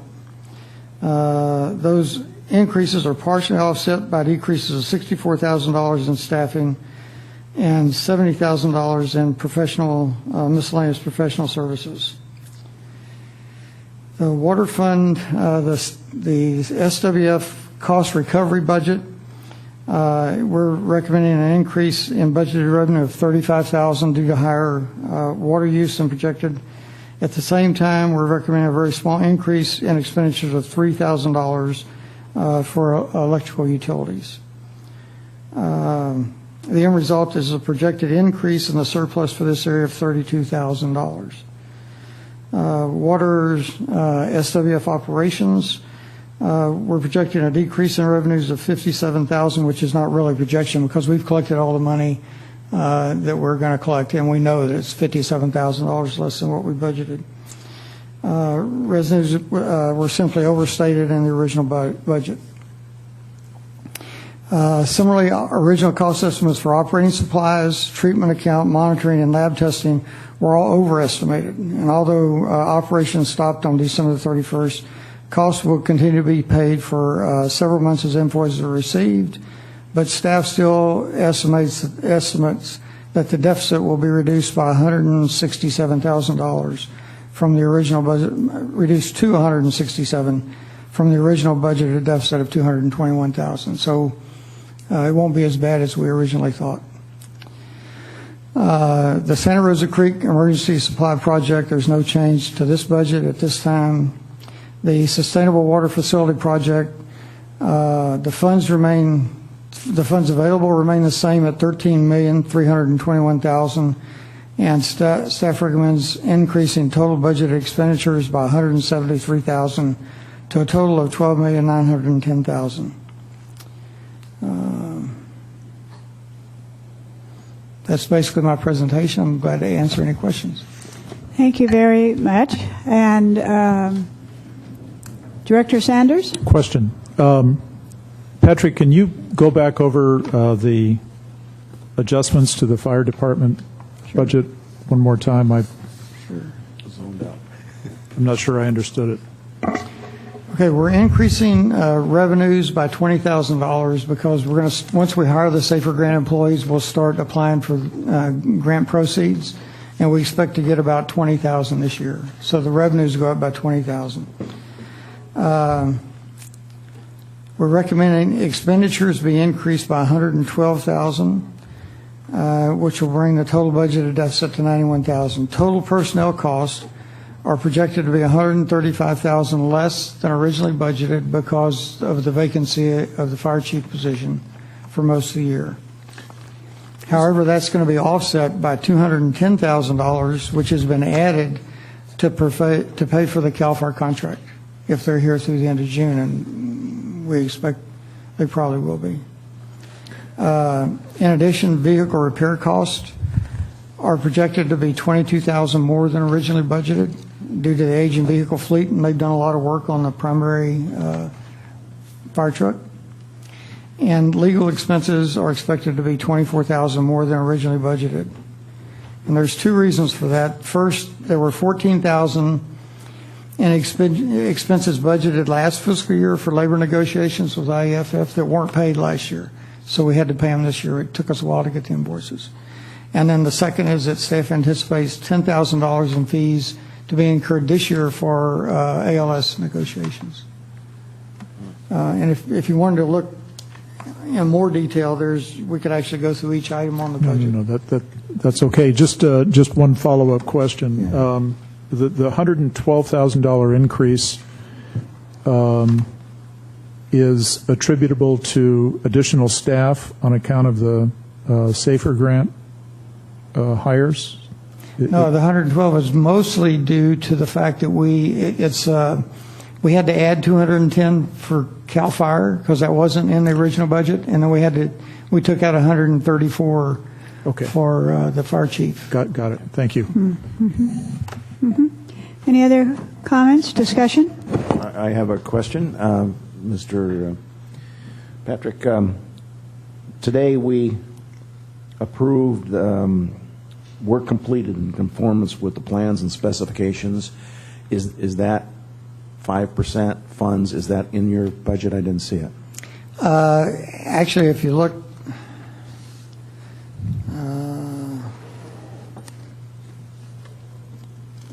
anyway, if it is, I don't need to see exactly where it is. Basically, it's a source of funds for the SWF project, and if you look at the page 15.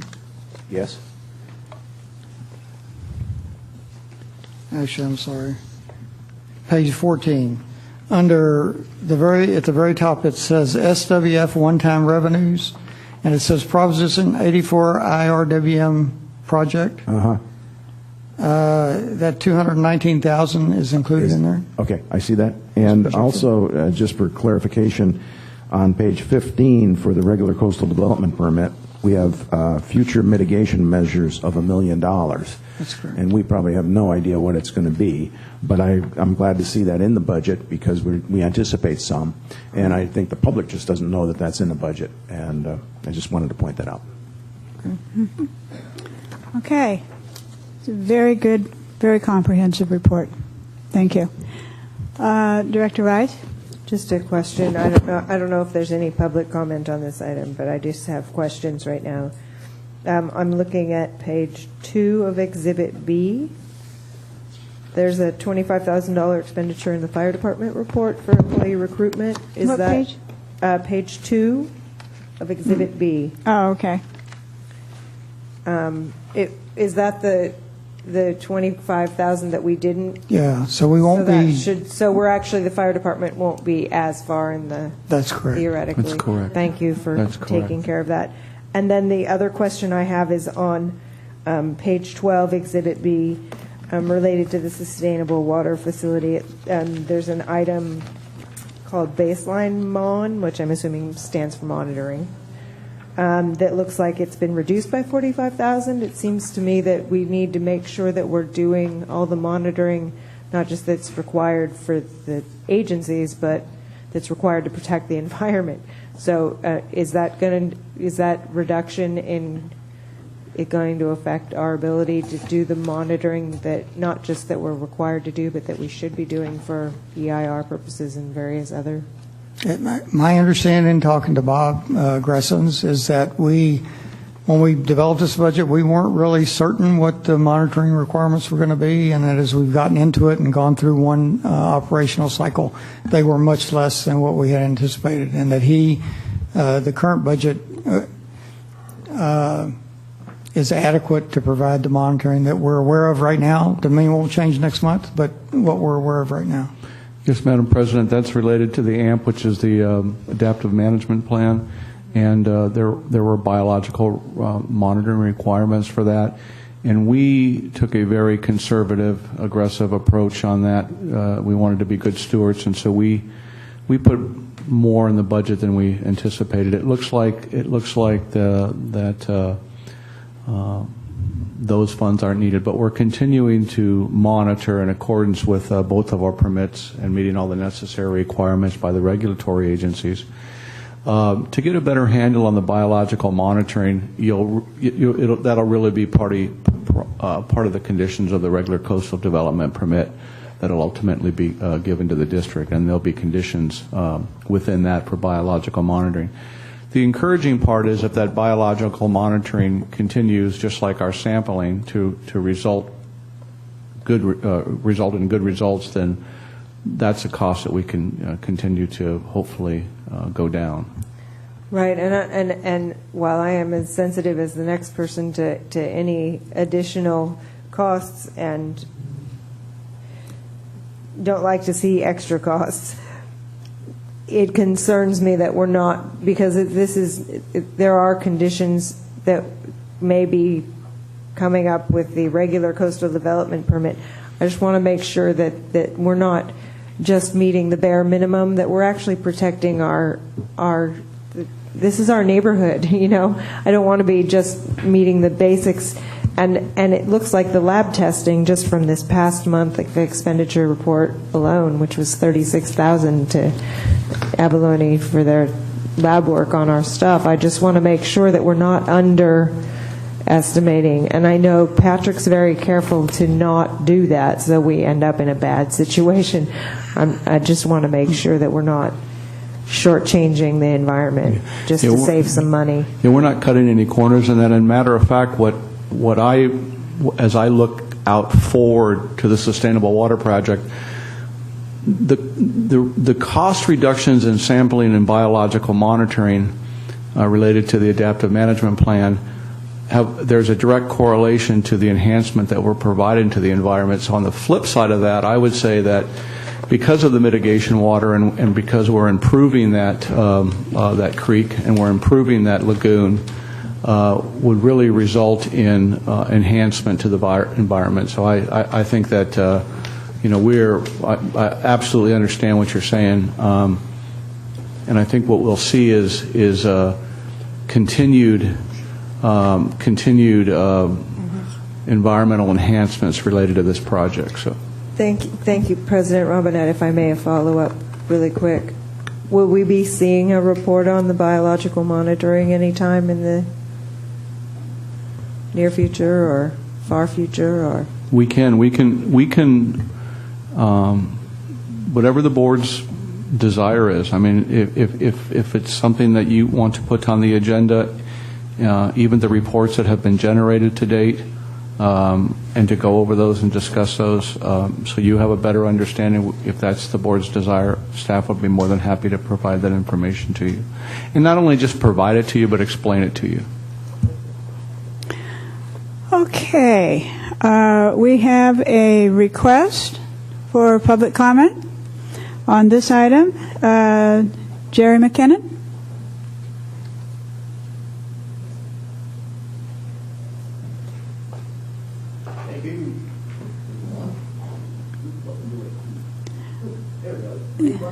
Got it? Oh. Here. There. All right. Okay, there you go. It clicked. Okay. Under my fingernail. There are a lot of old folks in Cambria, and I guess I'm one of them. Sometimes it's difficult to understand explanations as they come over. And I apologize for asking this question. I did not dispute the rate increase. I think the rate increase is essential, provided it go to the water program. Now, what disturbed me about this, and perhaps I missed the explanation, but when I look at the Sustainable Water Facility Project, it's going to operate in the red. where did the money go? I mean, if we're going to bring all this money in, is it intended to operate in the red for a period of years, and then eventually the money will come in, which will offset the negative side of it? I just kind of like to know where the money is being spent. Thank you. A lot of old folks would like to know that too, I'm sure. Thank you. And old folks are also revered seniors. Yes, Patrick? Yeah, the rate increase was only for water department operations. That the rate increase didn't have anything to do with the sustainable water facility. The SWF rates were adopted almost 2 years ago now, and we have to live with those rates within that SWF budget until we change the rates. Okay, then the Sustainable Water Program is what a lot of people refer to as the desal plant. Right. So the rate increase had nothing to do with supporting that desal plant. And all the time I thought that's what it was for. As well as digging a few ditches here and there and replacing some pipes once in a while. But that's... Well, Jerry, you were just reading the wrong papers, that's all. You got those green papers had a lot of misinformation in it. Yeah, I just don't know how to read, I guess. Madam President, could I provide... Yes, you do, Jerry. You're fine. We're happy you're here. Yeah. Yes. You know, and these are great questions, and so we've had two Prop 218 processes, Jerry. The first one for the Sustainable Water Facility had a fixed cost that would pay for the loan itself. That's covered. We're doing well in that area.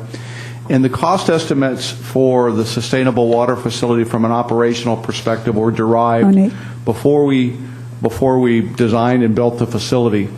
So we do show a deficit in that operational area. But the encouraging part about it is this: once we operate that facility for an entire year, and we're getting there. The regulatory agencies have said to us, and the Regional Water Quality Control Board has already enabled us to reduce some of the monitoring. There'll be an opportunity after it runs for a year to request additional reductions in sampling and testing, and that's a big expense. The other thing is an expensive component is the Title 27, the brine pond. There's a $67,000 insurance bond that goes on that, and as we can continue to evaluate the most environmentally and economically feasible way to dispose of that brine, there may be opportunities to do it in a more cost-effective manner. So I think there's opportunities there on the operational side to continue to reduce the cost of that facility. Thank you for that clarification. Yeah, a question. Yes. A comment, but perhaps a question.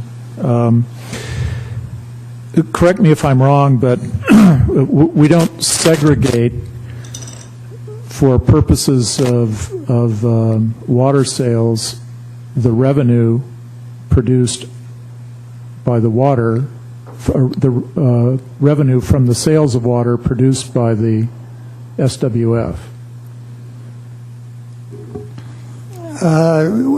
We do in a way. We get, when we're actually generating water, we have a third water revenue charge that we impose, and all of that water, that operational revenue goes into the SWF fund. But it's only that additional charge. That's correct. It's not the underlying. The other two SWF charges, the monthly fixed charge and the monthly usage charge, they go into the SWF cost recovery module.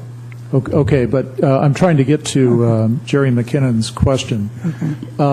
In terms of the total volume of water produced by the SWF and the water sales resulting from the water produced by the SWF, we're not accounting for that separately.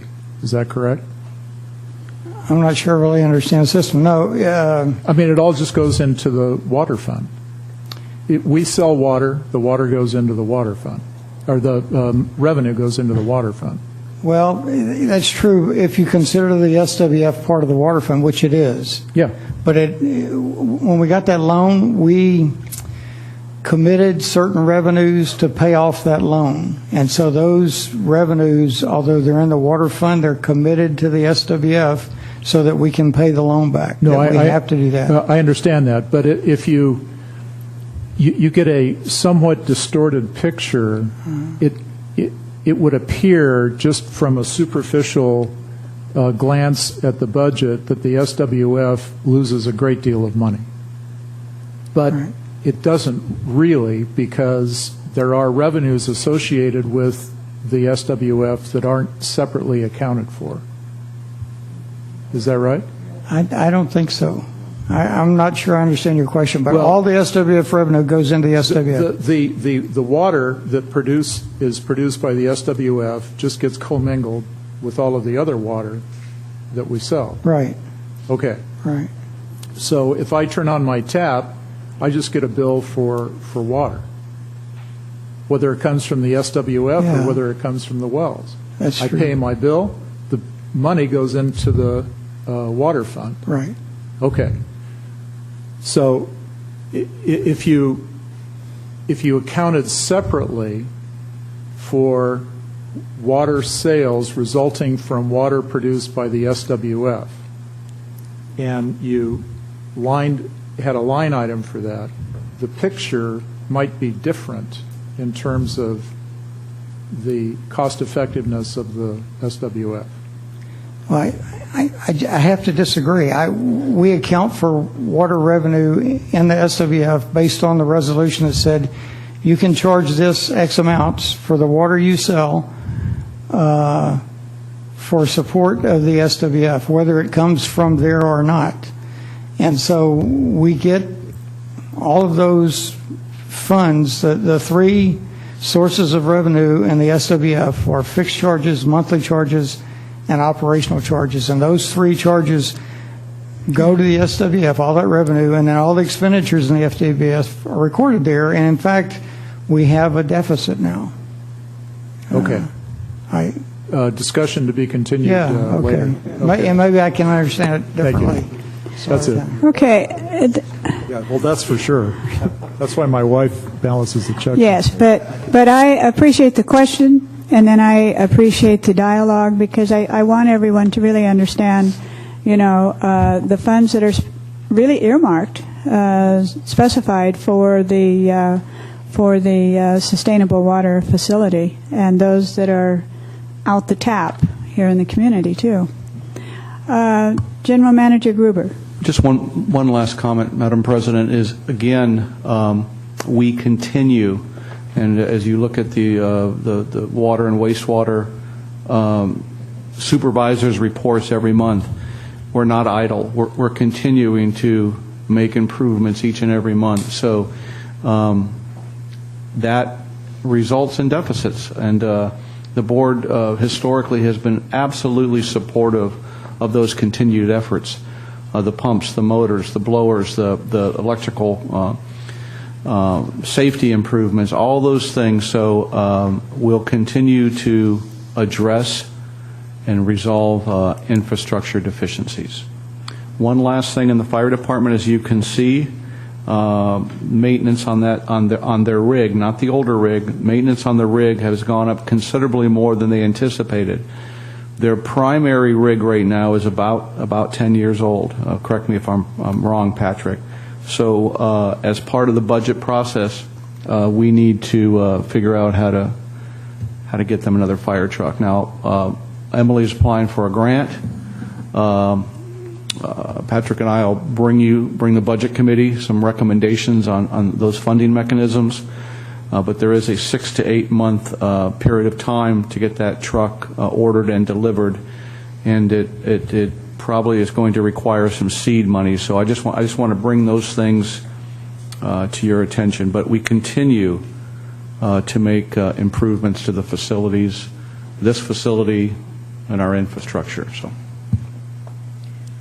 Okay. Any other discussion from the board? Are we ready for our motion? Well, I want to thank, we have Jerry, who looks like he's poised to strike, so. I just want to shine a bright light on this. Shine away. Okay. I'm sorry, you're the chair. I did some fundamental arithmetic. The total water fund is $2,794,464, and the total revenues for capital improvements is $13,629,132. I add those two together and I get $16,423,596.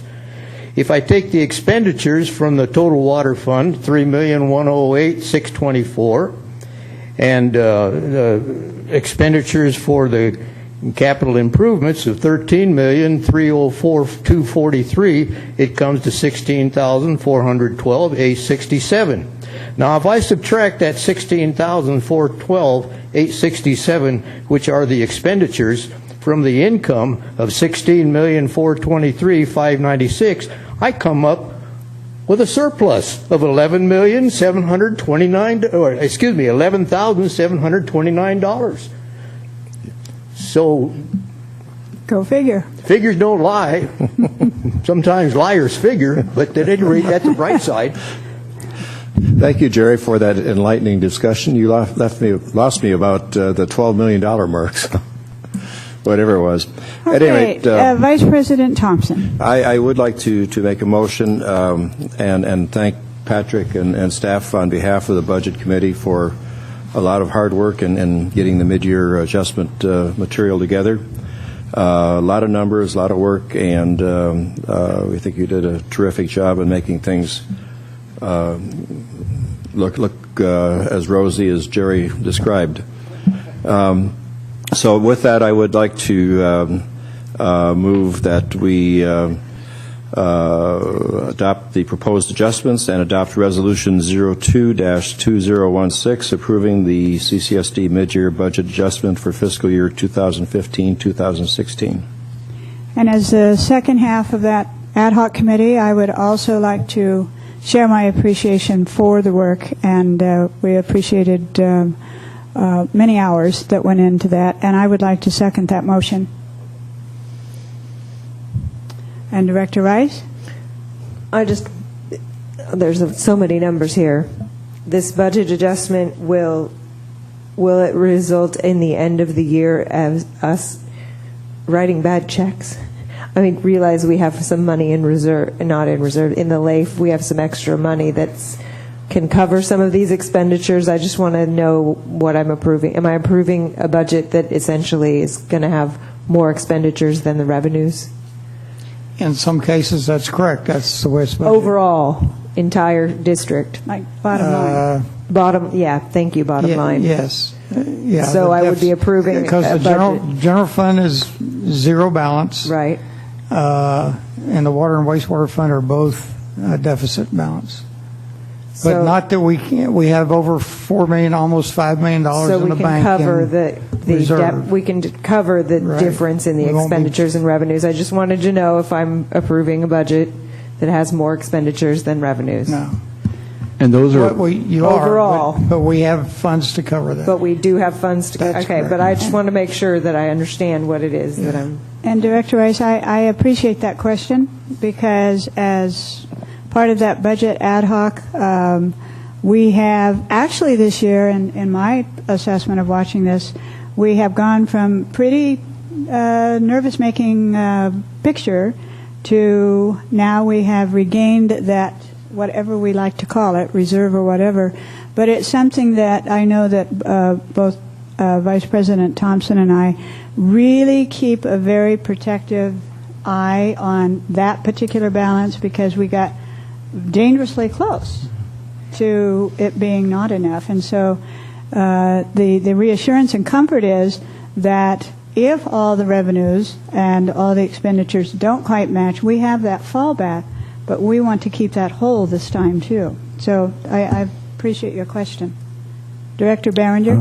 Thank you. I'd like to thank the Budget Committee for doing an excellent job. I am reluctant to approve a deficit, and I think we should try and get that turned around. One of the things that Director Rice and I have put in the rate increase was the expectation that we would go back to 70% of 2013's, 70. It was 70? Yeah, 70. And so we need to increase our water sales a little bit. We still want to be under the governor's mandate, But now that we took out the, I didn't know that we budgeted to penalize people. So that adjustment is new, so that'll happen. Also, I think that for the new budget, I know the executive committee is a good budget committee members, but maybe a change. I'm just suggesting a possible change of one of the members to get some fresh look into it. I'd help or something. Yeah. Vice President Thompson just recently joined. Oh, that was always good. Yes, he just came on board. Oh, that with was Mr. Cliff? Yes. Okay. Well, thank you. Good. So I'm we glad have to see new fresh fresh blood over eyes. here. So thank you very much. Okay. Any further discussion? I think we're ready then for the question. So on the budget, please, if we could have a roll call vote. Vice President Thompson? Aye. President Robinette? Aye. Director Berenger? Aye. Director Rice? Aye. Director Sanders? Aye. Okay, motion carries 5-0. Thank you. Okay, then let's move on. We have, we're not quite finished, and we have item 11. We have no further public comment because we didn't have any to start with, but now we're on to item 11, future agenda items. And the first thing that I'd like to start with, we do have a request for public comment, and so I'd like to start with that. Christina Tobin.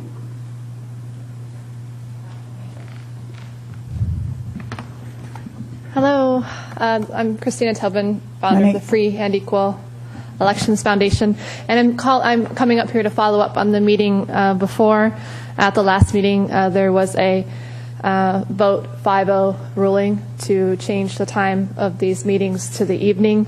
As you can see today, it's a pretty scarce. There's 3 of us in the crowd. It's a pretty long meeting, 4 hours, and last time I was here, my friend Amanda was able to mention her support for it. A lot of other friends of mine as well, they aren't here today, also with Sotos, the owners there, in changing the meeting into the evening. And I love at the last meeting that Gail said times are changing, and she's right. There are a lot of us of all ages, but I think the real issue is not only the fact that it's during the day, but it's so long. I don't know about you, but after 3 hours, it's just it's a little hard to be here. But I am here. I'm very indebted to the process. So I'm hoping we can put it on the agenda in March. And also anybody out there that's watching that today, out there, if you aren't here today, maybe you can email the CCSD in support of changing the time to the evenings, ideally twice a month. Maybe one can be during the day, which has more procedural questions, in the evening, more the kind of questions that the community would like to participate in. I would leave it up to the judgment of the board. I do sense that Jim and Amanda are supportive of that. I hope, it seems like Gail, Michael, Greg, Mr. Sanders, you're open to that. So I thank you very much for your time. That's all I had to say. So thank you. Okay. And again, if it can be on the agenda in March, would be great. Appreciate it. And since you've brought that up, that would be my recommendation too, that one of the items we might consider then soon in March would be that we actually have a board discussion. So, all right. Yeah. Well, Vice President Thompson? I voiced support at the last meeting for having some meetings in the evening. I don't know that. I think you're suggesting that we have all or most of the meetings at night. Mm-hmm. Yeah. If we had today's meeting starting at 7 o'clock, we'd be pushing 11 o'clock, and I don't think Jerry would be sitting there. And I'm a night person, so I'll stay up till 11 o'clock. But I doubt, knowing the demographics of this community, that we're going to have a whole lot of attendance in the evening, and especially.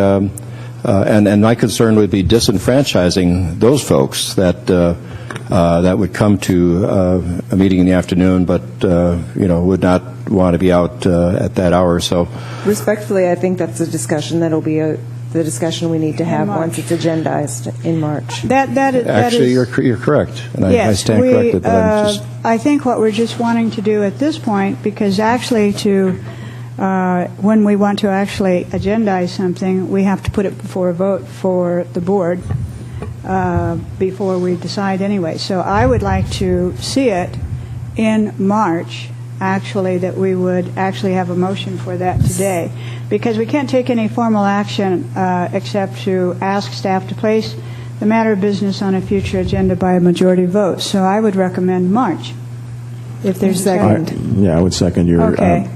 So we will bring it then to the board for discussion in March. Madam President, is there any consideration that will be given to having the March meeting in the evening? Oh, that's a good point. See how many people I would have a comment on that. I was going to say that at the March meeting, my suggestion was that we already have a straw man slate of months where we will have an evening, or whether it's every other month, or whether, because staff really produces one heck of a package, and I would like them to divide that into, or there's a possibility they could divide it into two things. One, like some of the stuff that we just labored through, might be a daytime thing, and those items like changing the rates or changing something else that might have more citizen participation. It's just like taking this one thing and pulling it into making it into two different things. One's a day and one's a night. I still think we need to bring this back and have the discussion in March, because I think there's a lot of possibilities, and this is not the time of day, or actually even the item, that we could really go very far. So if we could bring it back to March, and then have this full discussion, because I think there are different possibilities, and we want to really spend the time and review the whole thing, what the possibilities are. I'll be absent from the March meeting then. As I indicated before, I cannot make the March meeting, so if there's If we do it in the evening, can you come? Yes. If there's no consideration being given to the March meeting in the evening, then I will be absent from the March meeting. Mr. Carmel? I hate to interject myself here. No, please do. If you're going to change the meeting time for regular meetings, it's in our bylaws, so we'd have to amend our bylaws. We'd have to agendize it and amend our bylaws. I mean, it can easily be done, but it can't be done right now. We can't have one exception for a March meeting. We could continue this meeting to March. Well, no, our bylaws say, regular meetings of the Board of Directors shall commence at 12:30 on the fourth Thursday of each calendar month at the Vets Hall. That's our bylaw. This is the third Thursday. I'll be absent from the March meeting. Each time we adopt a full set of regular meeting times, and there's a couple that are adjusted, as you know, two of them. Would a compromise, Madam President, be just have the discussion item in April? I'm sorry, say it again? Would a compromise be to have the discussion item in April? And just an FYI, so Director Sanders could be there, but also March is going to be an incredibly fully loaded agenda if everything goes on there that we think. So, all the reason to break it into two chunks, and we can always have a special meeting. So it's up to the President and the Executive Committee to come up with something. And if in March we have a regular meeting at a regular time, we have that as one thing, and we have a special meeting in the evening to address other issues. It's a thought. I don't think anybody's going to sue us if we happen to schedule the March meeting for the evening. And I agree with Thompson in the evenings. If we have it just once a month, it's really long from 7 to 11. That's not ideal. So I agree with that concern. However, if they're split into two, thank you, Jem, for clarifying, from 7 to 9 or 6 to 8 is definitely something I feel I can get people to come. I still think we need the full discussion. I see, sitting here, I see pros and cons to all possibilities. And so we need to actually have it on the agenda so we can really have the conversation. Well, I appreciate your consideration, and I think we could, whatever we do could improve definitely having more than 3 people at a meeting. So I appreciate your open-mindedness, and I look forward to being here in March. Thank you.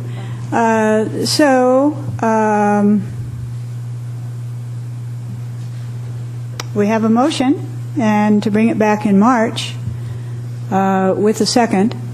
And March right now is scheduled for a 12:30 meeting. Would it be terrible if we just moved to schedule, or to, I mean, we've moved meetings before for a variety of reasons, and could we just move to schedule the March meeting for 6 p.m.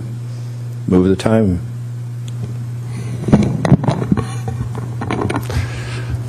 Certainly you can do it.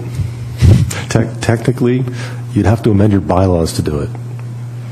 And I understand where Director Sanders is coming from. It's a very stiff regulation under the Brown Act, but technically we'd have to amend our bylaws because they say very specifically when we have our meetings.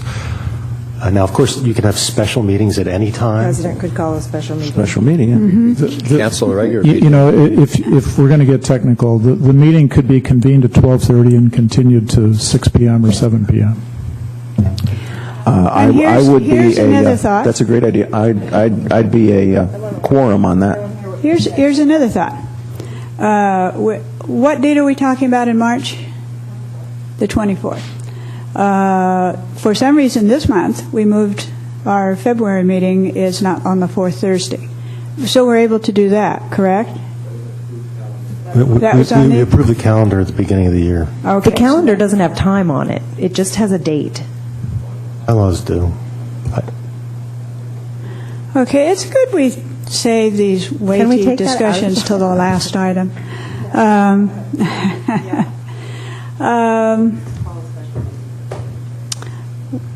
Well, we have a motion and a second, and so far we're not going anywhere. I seconded.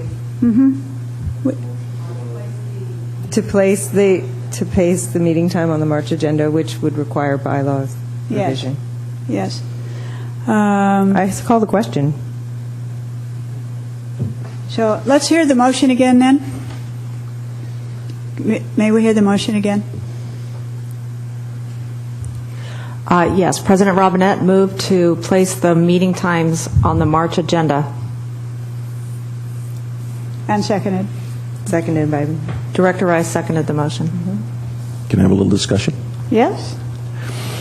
I think that Director Sanders is totally correct that if the President and Vice President, I would like them to convene and perhaps take his suggestion of convening the meeting at 12:30 with the well-noticed fact that it would be continued and starting at a later time if the President and Vice President deems that to be the way to go. But I do support the motion. I support the discretion of the President to do what needs to get done in order for us to be able to have the discussion on the agenda, hopefully with all five of us being able to attend. Okay, and I think that's what we're looking for. It's an important conversation, so we're looking for all five of us to be here. And so we could move this forward, and I would think that the Vice President and I could work on how can we make this possible. Okay. Right now, as it stands, it's scheduled right now for next month at 12:30. It seems there's a consensus that to solve this issue that I think that the President should feel comfortable going forward to try and find a way to get to the result that sounds like the majority of the board would like to have. I think so.